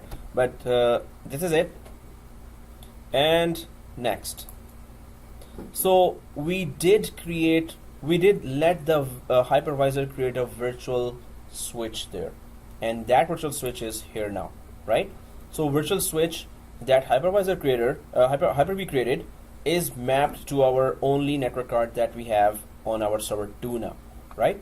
So yes, this virtual machine needs to communicate with outside world.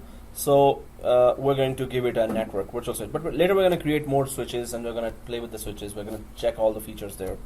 So virtual switch here, yes, virtual machine wants to connect to the other virtual machine and outside world. So we understand that. Next,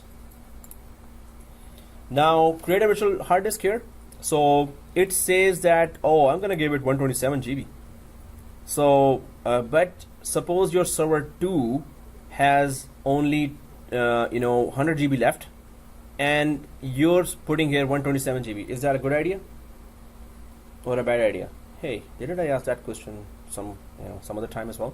So your server 2 has local hard disk space of 100 GB left or 50 GB left only, but you're still giving here 127 GB. Is that okay? Considering the server 2 as a physical server, yeah, for this environment, this is okay. But suppose in production environment, Suppose there's a server there and we don't have still SAN there. So C drive, or even if you have connected SAN and that SAN has already other virtual machines and the free disk space is 50 GB now, physical disk space, 50 GB. So, but shouldn't, if it has physical disk space of 50 GB, shouldn't we put it to this 20 GB here? So physical disk has 50 GB free space left, and we're creating on top of this a virtual machine, and we're giving the virtual hard disk here 127 GB. Should not be a problem. That should not be a problem. It's dynamically expanding. Dynamically expanding, the word here, this one. What is dynamically expanding anyway? Again, as it needs it. So it's not going to occupy all 127 GB right away. It is called thin provisioning as well in VMware. It is called dynamically expanding. So we're installing here, suppose Windows 2016, it takes 8 GB. So it will only take that 8 GB on that physical disk, right? It is dynamically expanding. Whenever you put more software, it's going to increase to that. Even if you put 64 terabyte here, it's okay. It's dynamically expanding. So we understand this concept, right? Thin provision or dynamically expanding. Whatever software you put, it only takes that much space, nothing else, right? Okay, so using so we're saying yes, we're creating a new virtual machine. Yep. What happens when we run out of the space?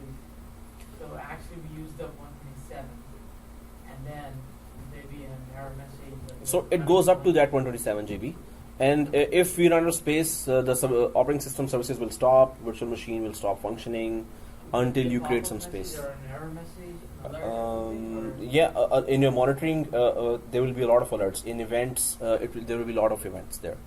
So if you have SCOM, SCOM, which is for Microsoft System Center Operations Manager, it will alert you. If SCOM is, or any monitoring software is connected to that hard disk space, so hard disk space related alerts will come to you. The hard disk space is full. If it's full, it's always an emergency, right? Wherever it is full in a production environment. So definitely a virtual machine will stop, but there has to be this is the job of our monitoring system. How good is it, right? So okay guys, so it is dynamically expanding. We don't care then, it's okay, go ahead, keep it like that, right? So it says if I'm creating a new virtual machine, create a new virtual disk as well, which is empty, but you can use an existing virtual hard disk as well. Suppose you have another virtual hard disk that has an operating system already installed inside, that has an application already installed, and you detach that virtual hard disk from a previous virtual machine which had suppose it was having less memory and less processing, and now you have this new virtual machine with generation 2 selected and more memory processor connected. So you can just detach from that virtual machine and attach it to this new virtual machine. Suppose this has some different configuration in the operating system that you need to configure. So you can just attach a virtual disk that already has an OS. You can easily do that in that virtual machine with that new virtual machine, right? So the main thing to understand here is that VHDX, it was connected to some other virtual machine. You can detach it from there and attach it to this new virtual machine as well. You can do that if you want. Attach a virtual hard disk later. We need a virtual hard disk right now to be connected to the virtual machine, and you can see that the name of the virtual machine has been given to the virtual hard disk as well, right? So because all the operating system and application will live inside this VHDX, right? This is a virtual hard disk of the virtual machine. So we need to know what is the name, where it is located right now. All the data is inside, right? So all this we are learning because virtual machines should stay intact and should be highly available. Virtual machines have to be highly available and intact. So we need to know everything about virtual machines because our CEO, our managers, our directors are ultimately connecting to the virtual machines, not to our Hyper-V environment or not to the management console of Hyper-V. They're connecting to the virtual machine. So virtual machines is our prime target to offer it safely and securely to all the end users, right? So this is a virtual hard disk where all our bosses' data will be actually sitting, or every employee's data will be sitting inside there, right? Okay guys, so create a virtual hard disk here. We're gonna keep it selected here. Other options are existing and attach, but we're gonna go for the first and click next. Now you need to install an operating system here. We can go ahead without installing operating system, but when we do live migration, we need to do a ping -T because when we are live migrating, we need to have an operating system inside to give us static IP there, right? And second thing, if we have an operating system inside, we can check that we have DHCP installed on server 1, right? Yes, we all have DHCP installed in server 1. So as soon as we introduce an operating system inside virtual machine here, that operating system should get an IP automatically from DHCP. So we want to prove that yes, our one network card that is connected to server 2, it lets all the internal virtual machines also communicate with our DNS in our Active Directory, DNS and DHCP as well, right? So it has to be a working virtual machine here. So now we need to copy an ISO of either 2016 or Windows 8, Windows 7, any operating system would do. But right now we need to know that in a virtual machine, in Hyper-V virtual machine, how do we actually attach an operating system and work with it? It's not that easy. So yes, it's like, oh, put a CD here and install operating system. Yeah, I know. No, it's in Hyper-V. You have to know it. It is separate from. It's a little different from the VMware Workstation. VMware is always smooth and direct and perfect. Yep. Is that server installing, or you are installing a client machine? Normally, it is always a server.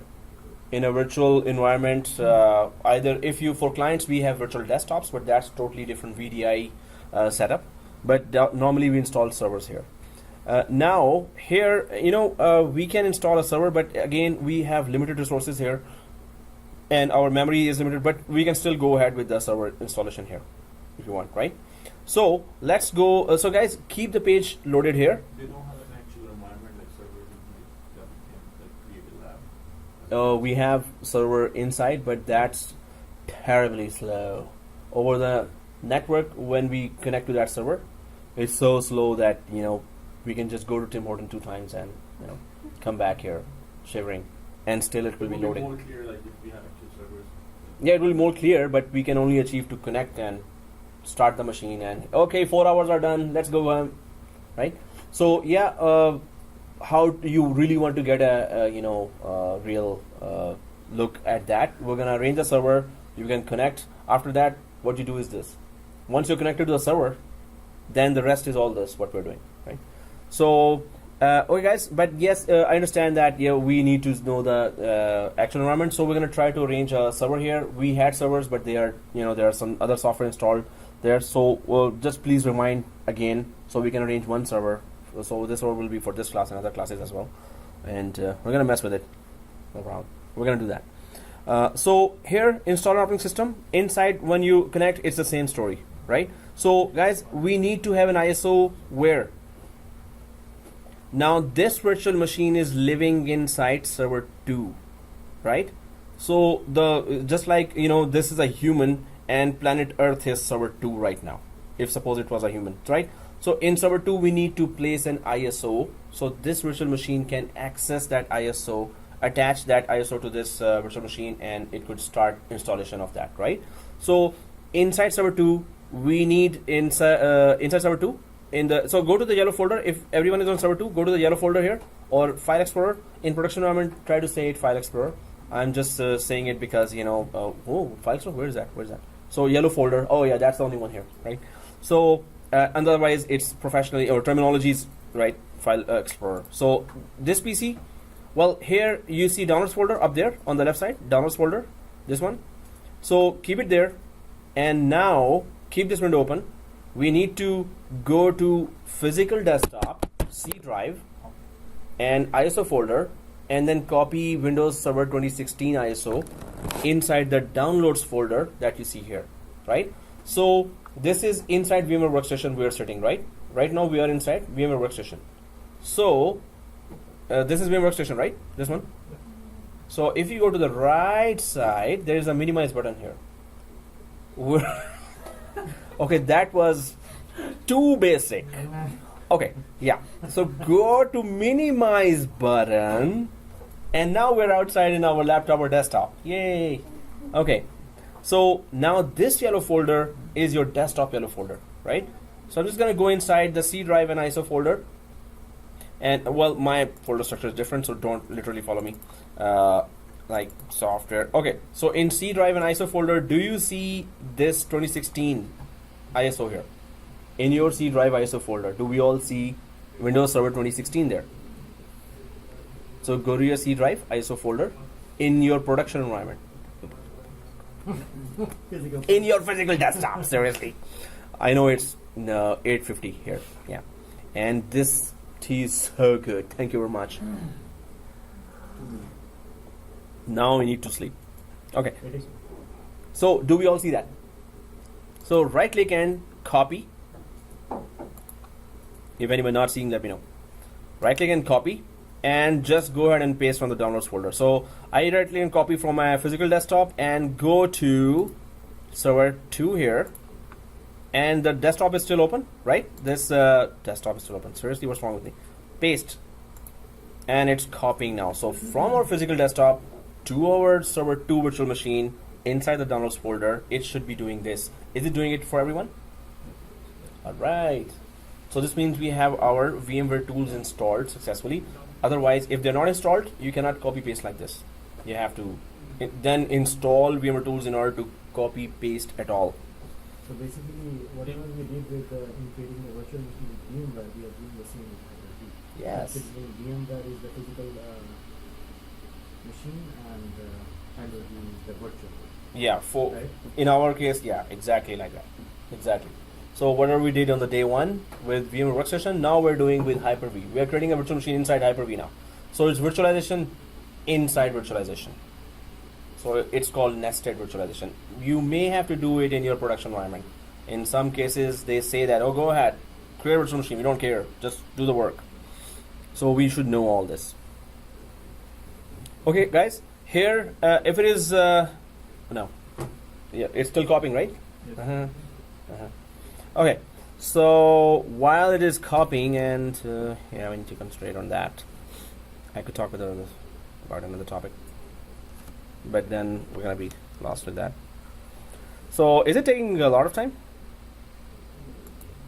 Not a lot of time, right?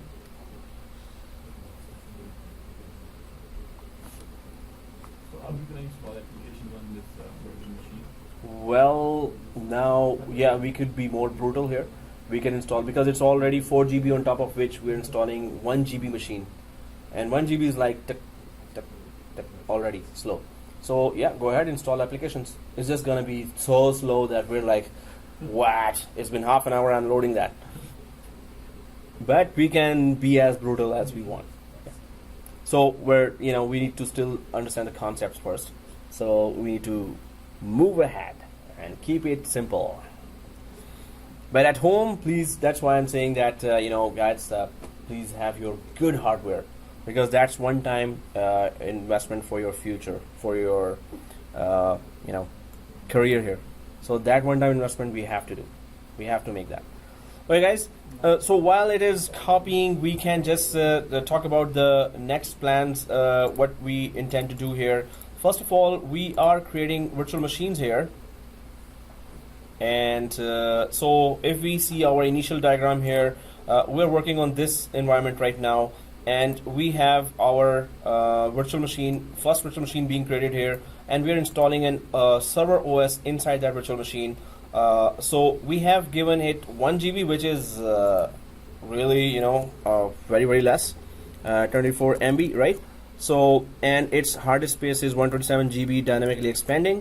So, and we are giving here Win 2016, right? OS. So once we put that there, then the DHCP here should be communicating once the operating system fully gets installed, and it should be able to join to domain as well.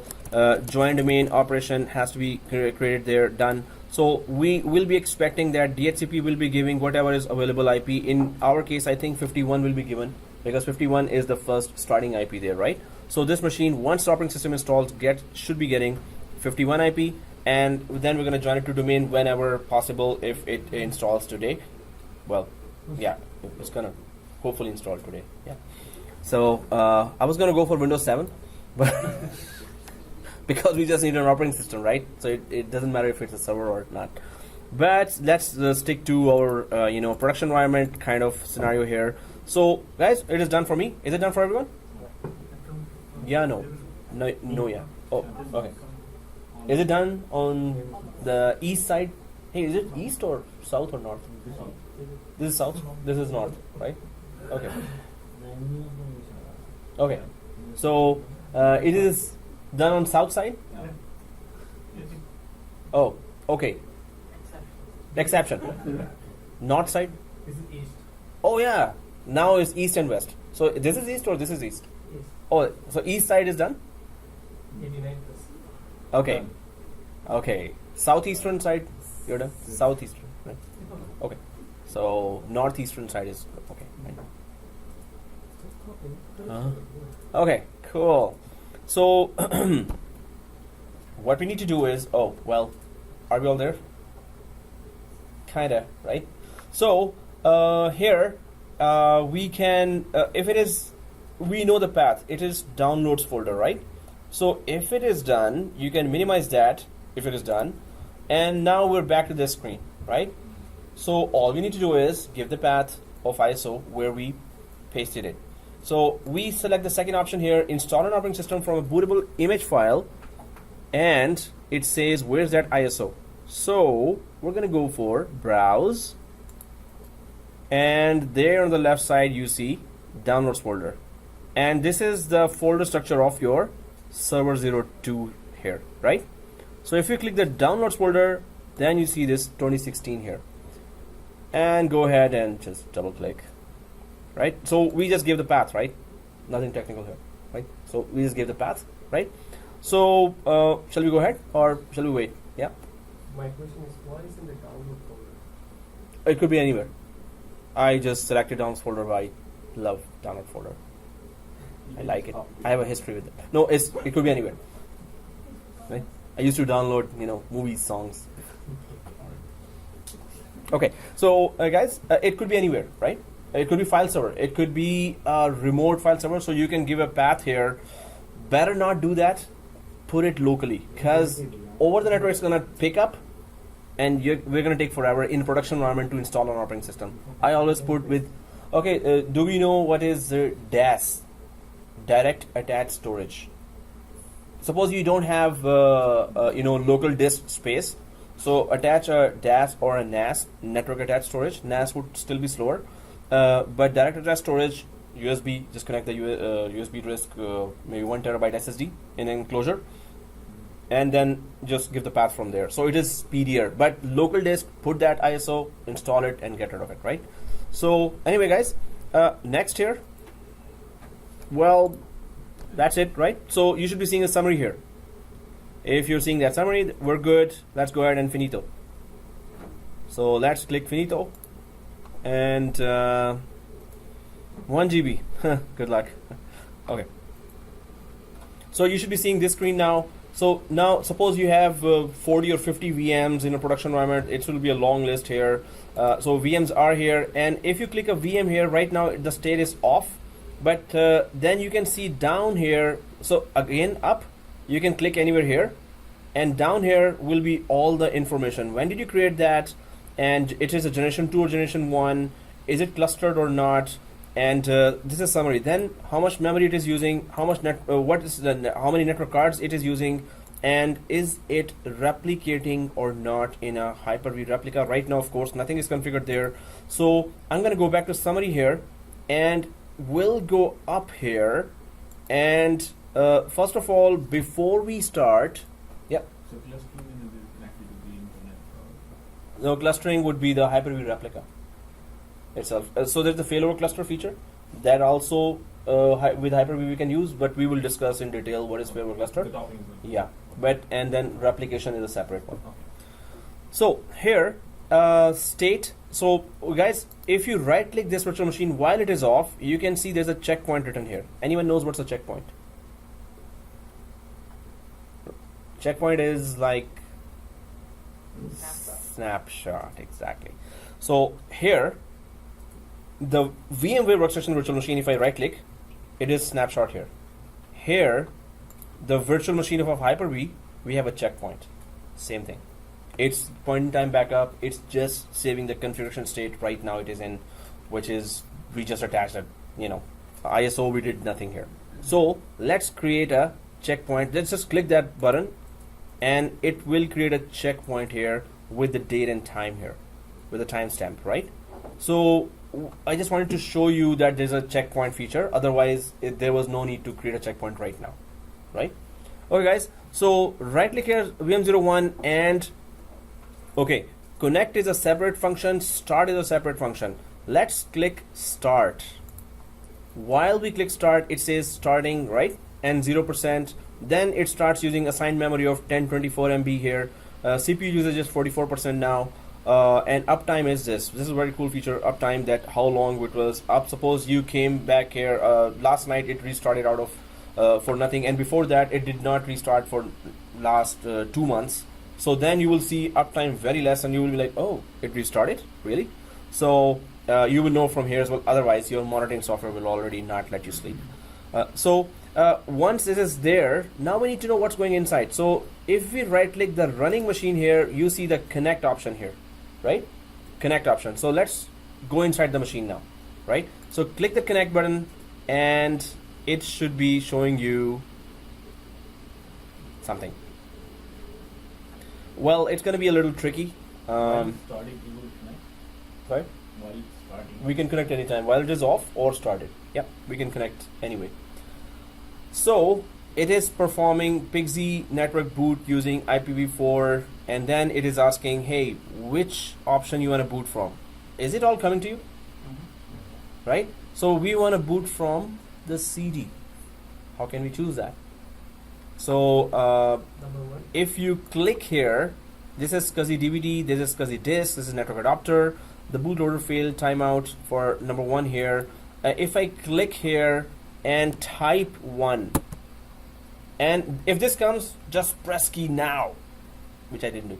Okay, I just wanted you to do that, so I didn't do that. So again, when it says press any key to boot from CD DVD, at that time, click over the screen and press any key. You could just, give it a glove. Why didn't it boot it from there? Direct. So so CD is not the first option right now. So it offered you manually those options, right? So you can select, because CD is not the direct boot option. So guys, I missed it. Some of us missed it. So why don't we just restart, and next time we don't miss it. So I'm just gonna click this Control-Alt-Delete here. Oh, it's coming to me. I'm just gonna press anything here. I'm gonna click on the screen. Okay, I just waited for you, so I didn't do that. No, I deliberately did it. Okay, so I'm just gonna click again, third time.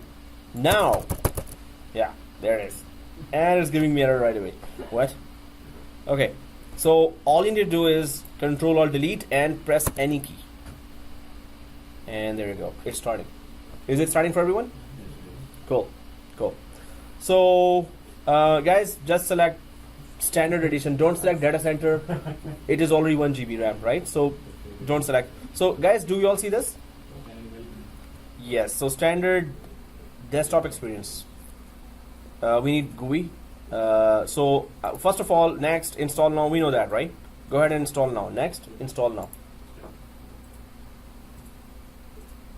And just go for standard core or GUI. Okay, then we have to know a lot of commands, so let's just be lazy and go for GUI. Okay guys, if you see that, I'm just going for desktop experience standard. Everyone select that, second one. What's the difference? Standard is just for, it's not much scalable, and data center is much more scalable. Second thing, standard does not support Hyper-V more than 2 virtual machines. Data center supports unlimited virtual machines. And third thing, yeah? What's the desktop? Oh, desktop experience is graphical interface, GUI. And the other one is core that we installed before. This is more confusing, Microsoft has created. Otherwise, in 2012, if you install, it says that it is core. The word core is written there. So they want you to be confused, and then, get accidentally installed that core version, and then you say, oh, and then you reinstall again. So they love that. Okay, desktop experience, right? And click next. And then we go for I accept license terms. Yeah, whatever. And we're not upgrading that, right? So we're going custom. And we're not formatting the disk. We know that, right? We went through that whole thing. Next. Okay guys, it is installing. We're not waiting for that. Let's go for the next most important feature because Abu Bakr is just leaving. Done. Okay, no. Oh, yes. Okay. Guys, we need to make sure that operating system is installed, or we can just, if it comes down to that, I hope it will be installed sooner. Otherwise, we have to then suspend the machine. So it's gonna preserve that setting. Ta-da. Okay, guys. So while operating system installation is going on, we don't have to actually, wait for that. And so I'm just going to, you can just minimize that right now. So this virtual machine that we connected to, you can just click minimize here, right? For that virtual machine here. So in the background it's working, yeah, it's okay. So you can see here assigned memory right now is 762 MB and running, and 40% CPU usage is going on. So it's okay. Now while it is going on, we don't have to wait for that. So there are many other features here, like if we right click on server 2 here, now we know that there's hard disk we can create, floppy disk we can create, but then there is Hyper V settings, then there is virtual switch manager. So we can go to Hyper V settings just to get a know-how of all the stuff, right? So let's click Hyper V settings. Do we all see that? So in Hyper V settings, you can see that suppose you've introduced that SAN disks or LANs there. So virtual hard disk is C drive. You can anytime change this path to that SAN disks that you upload there, right? Or map there to the servers. So as per the diagram here that I've shown, that if you later map the LANs from this rack of disks to this physical server, then when we go here, so what we did was we just right click on server 2 and went for Hyper V settings. So go the right click server 2 and Hyper V, or I'll cancel right click and Hyper V settings, right? Minimize the virtual machine. It will keep on doing that in the background. So Hyper V settings, right click server 2 and Hyper V settings. Now here, so we can change the path anytime. We were asking where to go, so this is the place where we can go and change the path anytime. For the virtual disks and for the virtual machines, it's the same thing. Go ahead and we can change the path, not go ahead now, like we can change the path once we introduce the LANs, which will be other drive letters later, right? So GPU, anyone knows what is a physical GPU? What do you use GPU for? Graphical processor unit. I said the word graphical, so it's already, the hint is there. So suppose you have environment, you have a marketing company, okay, so ad company. So they always deal with streaming media and Photoshop screens there. So they need a lot of graphics processing going on. So what those who are gamers would know that there are display cards which are have a lot of RAM there, and their display card actually have a fan also connected there because the display card uses a lot of RAM for streaming media. So your physical server must have that graphical GPU or display card with extreme graphics or a lot of RAM there should be installed in your server 2. Suppose this is server 2, I would have just put that the display card there, and it will be very expensive actually, and then you can use physical GPUs, which means that if they're hosting some media files there on the virtual machines, those virtual machines will be able to use the graphics memory from this physical display card. So we understand the purpose, right? Yes. So if this is an ad company and they want to virtualize their environment, go ahead, put a physical display card that has a lot of RAM. NVIDIA is the most famous company around the world that offers GPUs. So the main thing here is that you will then be able to put streaming video there. So all the end users can connect to that virtual machine, and inside the virtual machine there will be a video that will be running that over the network you can see across your company anywhere, right? So again, Photoshop, when you're doing rendering, it takes a lot of time to change an image into a very good quality image. that you're working on in Photoshop or AutoCAD. Then there is, so GPU, if we have that hardware only, then we can use that, but we know that it is for graphics related virtual machines requirement. So NUMA is you can configure Hyper-V to allow virtual machines to span non-uniform memory architecture NUMA nodes. When the physical computer has NUMA nodes, this setting provides virtual machines with additional computing resources. So the whole purpose of NUMA spanning, and it is already selected here, that if virtual machines need more direct access to memory and processing, that it is provided in the peak hours. So it is automatically handled by the hypervisor itself. Always keep it enabled, and in case you don't want the virtual machines to be running out of memory and processing, so it will be providing that direct access to the memory and processing. There is a direct access to the hard disk as well, that is called pass-through disk, but NUMA is all about providing especially the memory and then processing that goes with it directly to the virtual machines. So it's just giving more access to the hardware, that you always enable this option. What is NUMA node? Hmm? What is NUMA node? NUMA node, so whichever nodes, so what is a node in a network?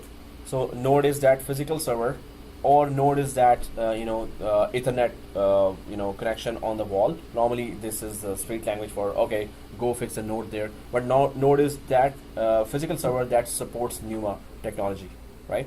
So that's a NUMA node. If you uncheck that, it's no longer a NUMA node. Simple. So here, then we go for live migration. And well, we did enable that, but we're not going to go deep into that because right now we're not going to go. But later we're going to be testing all the options there. So live migration and then storage migration. Anyone knows what is a storage migration? What is storage in our environment? What is considered storage?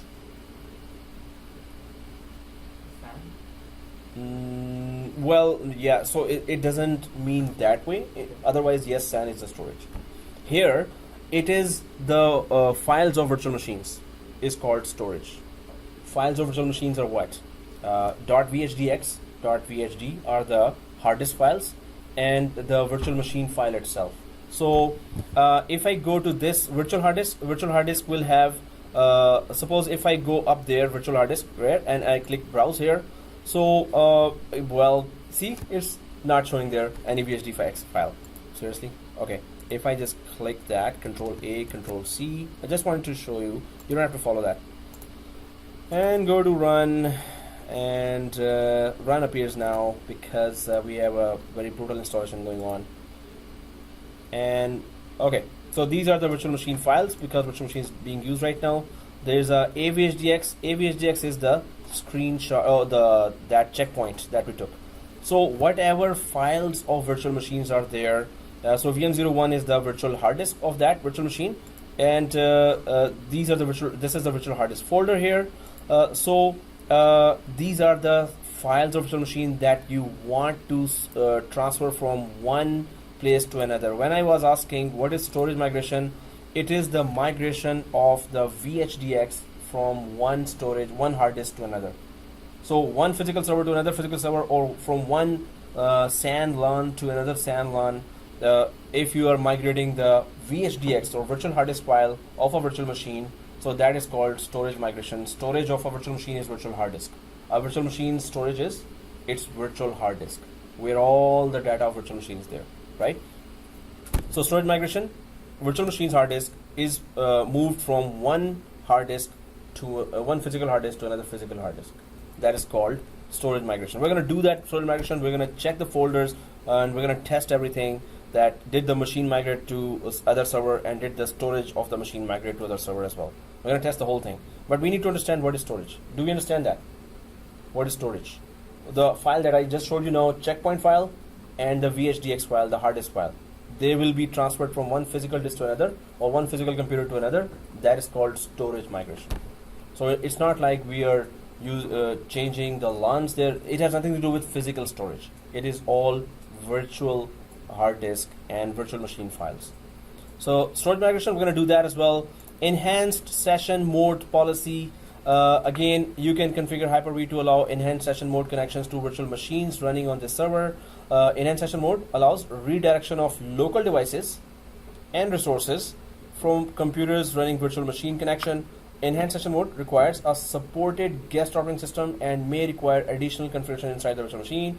So the main thing is redirection of resources that it's saying. Redirection capabilities may differ according to guest operating system version. Existing virtual machine connection sessions may need to be restarted. So again, what are the resources that you want to redirect? Enhanced session mode allows redirection of local devices and resources from computers running virtual machine connection.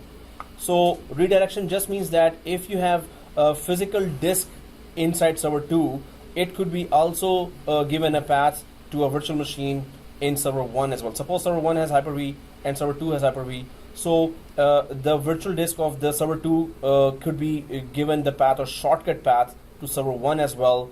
We can redirect all the resources of the hypervisor by giving shortcuts to another hypervisor here. But we're going to do the lab and we're going to try to understand that the main thing is you redirect the resources of the computers that are running virtual machine connections, right? Similar to the shared folders that we did on. It is similar, but in virtual environment, it's a little different than that. So we're going to do the lab, and we're going to try to understand that because right now, if we don't do the lab, this is a little tricky concept there, right? The sharing between virtual machines. Yeah, so for virtual machines, we give the shortcut of one physical disk to another hypervisor. Hey, your local disk is not, it's going enough with the physical disk space. So why don't I give a shortcut to of another physical disk? You can create your virtual machine on that extra physical disk space, whose shortcut we have given from another. Okay. Yeah. Okay, guys. So here, replication configuration.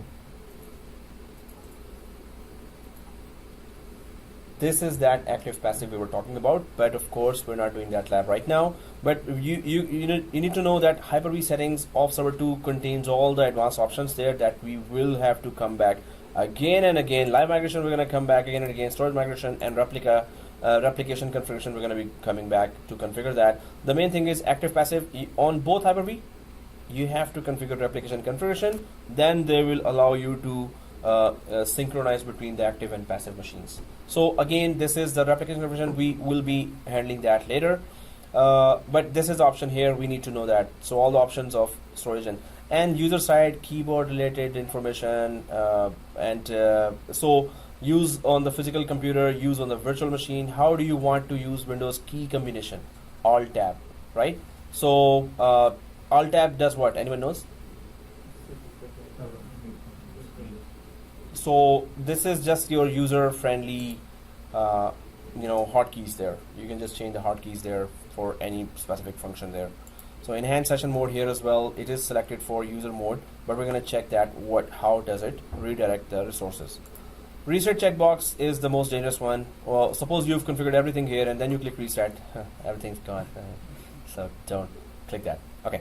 So what we know from here, Hyper-V settings. Okay, all the main settings of the virtual of the hypervisor are sitting in Hyper-V settings, right? So we're going to be configuring. We're going to be coming back here, back and forth. I've just closed it. So please close that. Just cancel it or close it. Hyper-V settings. Where is our virtual machine right now? Whoa, it is installed for me. So guys, do we still have that virtual machine open? So if I go down here, the connected screen is there. Are we on this page in our virtual machine installation? No, not yet. Okay, it's too soon for me. Yeah. Oh, it's done for you? Done? Still going on? Done? No? Oh, okay. Yeah. Exception? Oh. Okay. Don't bother, teach. Come on, man. You know. Okay. No, not done. Almost there. Okay. And not done? Okay. Okay, still doing. So, well, this is just like any day one typical, installation. So I'm just gonna wait a little longer for if majority are there. But we know what to do here. Give a password, log in. Nothing else, right? So if whenever you reach one day, Monday or Sunday, no, I'll just do it for you.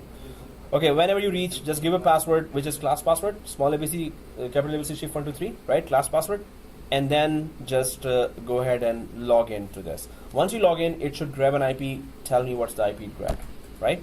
So if whenever it's there, in fact, you know what? Let me just show you.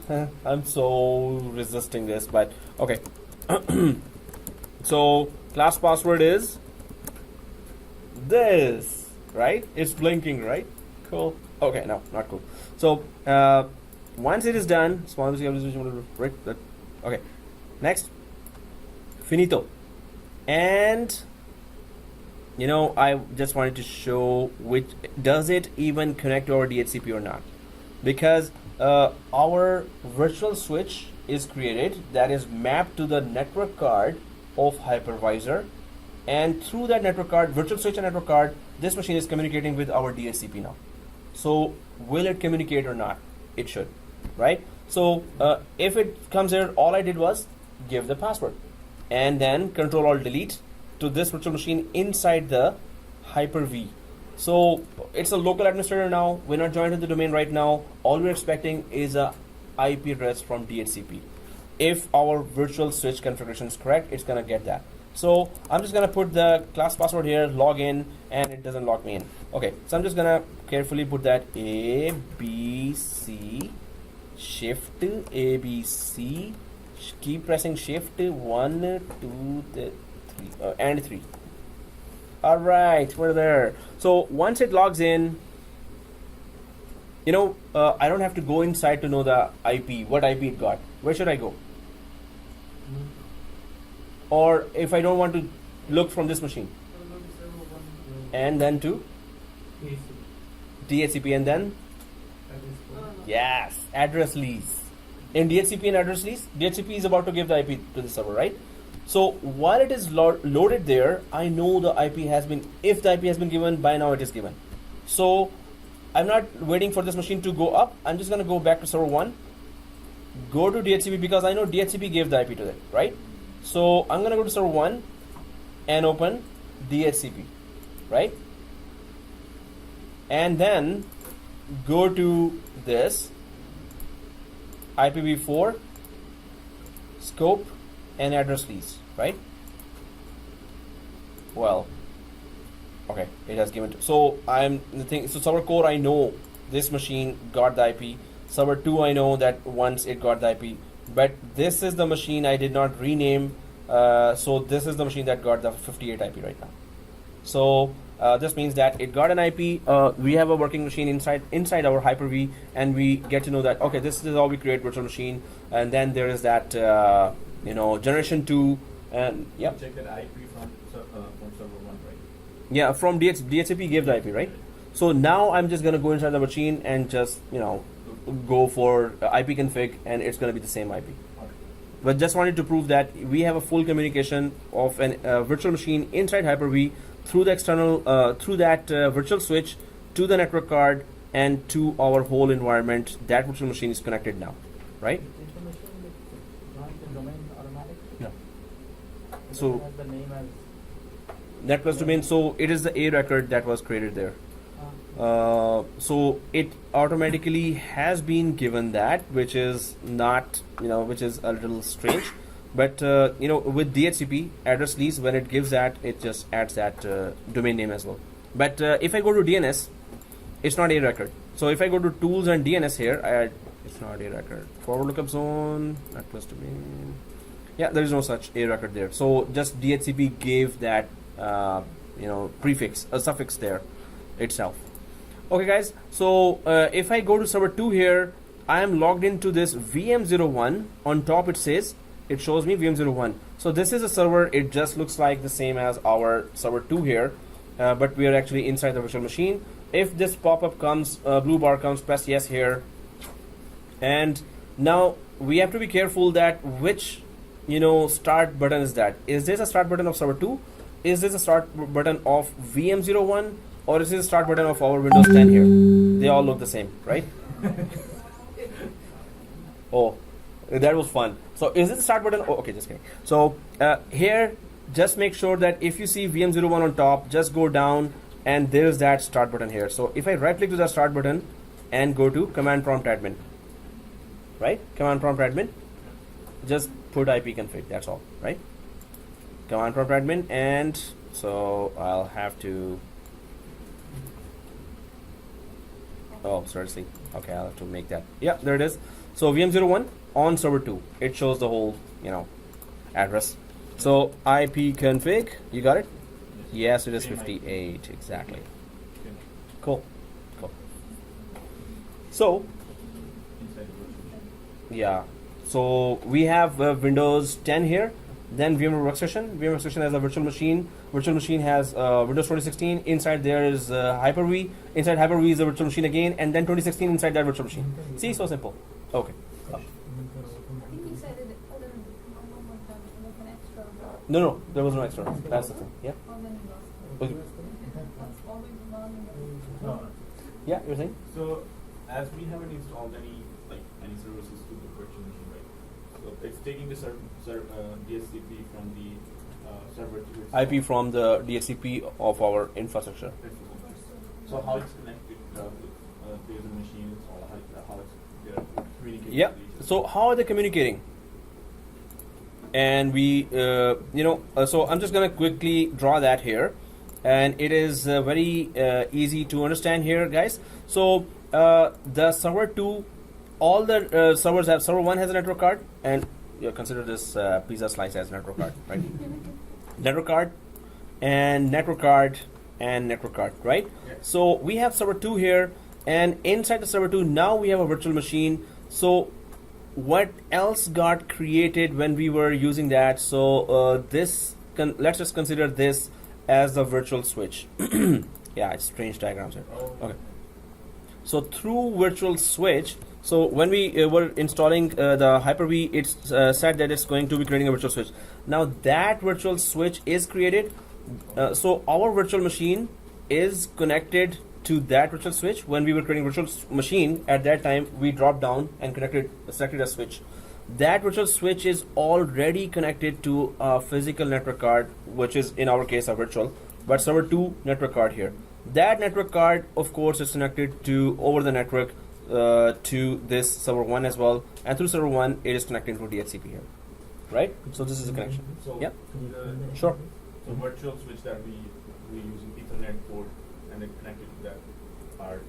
So virtual switch is a virtual switch that we're going to be playing with virtual switch a lot. We're going to be creating, but right now virtual machine is connected to virtual switch here. Virtual switch was created, guys. Where is virtual switch? Let me show you now, right? So I'm just going to go back, then I'm going to come back to this diagram again. So if we go to our server 2 here, and in my case, it is full screen VM01. I don't need that machine here right now. So I'm just going to minimize that VM01 because I want to see the Hyper-V configuration. So in Hyper-V, where is that virtual switch to which that VM01 is connected? So if I go to server 2 here, I hope everyone is there. Yeah. Server 2, and then virtual switch manager. That's the second place we haven't visited, but we're going to be visiting in very detailed manner. So when you click virtual switch here, that's the switch, external switch that is created. There are 3 types of switches here: external network switch, internal network switch, and private network. We're going to talk in detail about that. We're going to create a lot of switches there, and then we're going to create a scenario, and we're going to go ahead with. So this is a switch that our virtual machine is connected to. What is so guys, question to you: what is the proof that our virtual machine is connected to this switch? Where do we go and see that? So I'm just going to close this area. First of all, we know where's the virtual switch, right? Mm-hmm. So I close that. What is the proof that our virtual machine is connected to that? So right click the virtual machine, guys. Right click the virtual machine and go to settings of the virtual machine, right? We want to prove the connection. So click the settings here, and then we go down to exactly network adapter. So here we are connected to a virtual switch here. We can select not connected, and then we lose the IP address. We are not connected to DHCP anymore. And since we need connection to outside world, we need this virtual machine to be connected through its virtual network card to the virtual switch. And this virtual switch is connected in turn with a physical network card here of server 2, right? So if I go back to the diagram here, right now, this is what's going on. This is a virtual machine that is connected to a virtual switch here. Virtual switch is connected to the server 2 network card here. Server 2 network card is in direct connection with server 1. It is like a physical switch outside if you have an environment, and this is the physical switch, and that network card is connected. We're assuming, we don't have that, but we are using VMware Workstation and networking here, and it is connected to our server 1 where DHCP is giving all the services. So DHCP IP is going through its network card on server 1 to the server 2 network card and to the virtual switch here and to the virtual machine here. This is the whole path that is going on. So we understand that, right?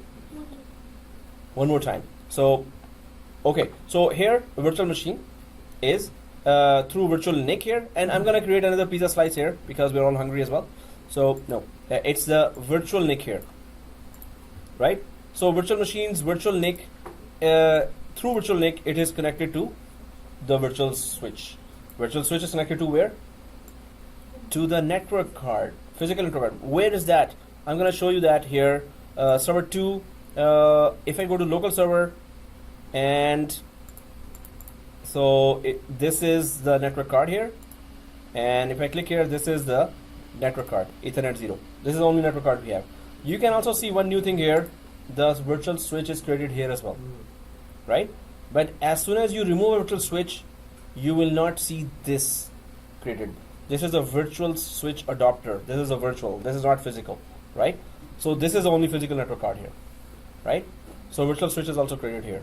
And from here, it is in the diagram, if I go there, so it is connected. So we were just looking at this network card right now. Then it is, server 2 is connected to server 1 through VMware networking here. In a physical environment, in a production environment, it would be a physical switch here. That server 2 is connected to a switch. And from here, it is, we don't have that, right? I'm just showing that it could be in a physical environment, production environment. So then from there, the network card of server 1, and server 1 has a DHCP role already waiting to give IP address to all the virtual machines. So this is how networking is configured in the background. And we're going to be, next time, we're going to be playing with the virtual switches. We're going to create a lot of virtual switches there, and we're going to check more functionality of virtual switches and networking in Hyper V. We're going to create a scenario there. Then we're going to go ahead with virtual disk, pass-through disk, and differencing disk, and some of the slide points there. Then we're going to ultimately go for live migration and replica and storage migration. And then we're going to, okay, so that's a lot of N then. So we're going to then go for failover clustering, the granddad of all, labs. Yeah. So we're gonna power up the VM first. So no, we're still going ahead. So next topic, no, just so yeah, we're gonna power off exactly. So guys, if there are no questions, let's go ahead and go home, right? Not go ahead and do something. So minimize and closing. Okay, see you on Monday, and. You have to shut down the yes, guys, you can suspend it as well, and Hyper, because so we are inside Hyper V. That's a very, very good question. I'm trying to be French right now, so and very, very in French, I don't know what that means. How do you say in French? Very, very, very, very. So here, guys, don't directly shut down server 2. If it's too late, of course, you cannot do anything. No option. No, I just shut down the VM machine. Yes. First, we shut down the virtual machine, then we shut down the server 2, Yeah. and that's it. Okay. Nothing else. So, is virtual machine started? So, I'm just going to connect to virtual machine. I'm inside the virtual machine, right? So, here, I can, since I'm inside virtual machine, and just go ahead and shut it down. I just wanted to go for that, Is there any option, PowerShell, and then suspend gas to Hyper-V? in Hyper-V, so all options, yes, suspension option is there. Suspension or Yeah, writing is, I just wanted to suspend option. I just wanted to do this, stop computer.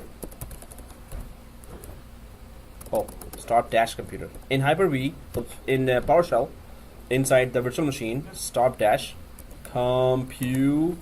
No, it's seriously. Computer. Enter. So it stops. It shuts down the computer. Right? But anyway, yes. So guys, is there a suspend option in Hyper-V? Is there? So if we go for file settings here, start.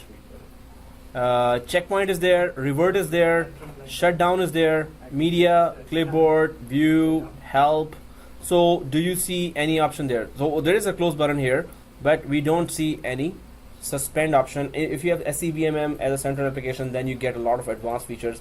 Otherwise, yes, this machine is Crashed. gone. Gone. Yeah. So And this is her main machine server 1. main machine. No, 2. Oh, did you take a snapshot at any given time? You had? Oh, you're safe. Oh Cool. wait, I did it, but then this came after that. The snapshot? After No, do you have previous snapshots? Yeah. Okay. But no hypervisor, no Hyper-V, no. No, server 1 we did not install Hyper-V, so it's okay, we can go to the snapshot. This is server 2 you're having? This is server 2. Okay, so did you have any snapshot? Oh, it is without Hyper-V. Exactly. Okay, so go back to the snapshot, install Hyper-V, good luck. Oh. So no point in coming past it. Oh, no, there's a point, there's always a video here, and we understood so much, right? Okay, server 2, I'm shutting down, and that's it. Guys, on next class, hopefully, we're going to install server 3, and we need Hyper-V in server 3 as well. So we're going to do it together, so we should be very careful about that, because we need to connect it to Active Directory as well. No, that's what I'm doing. Okay, so if it's shut down, see you on Monday.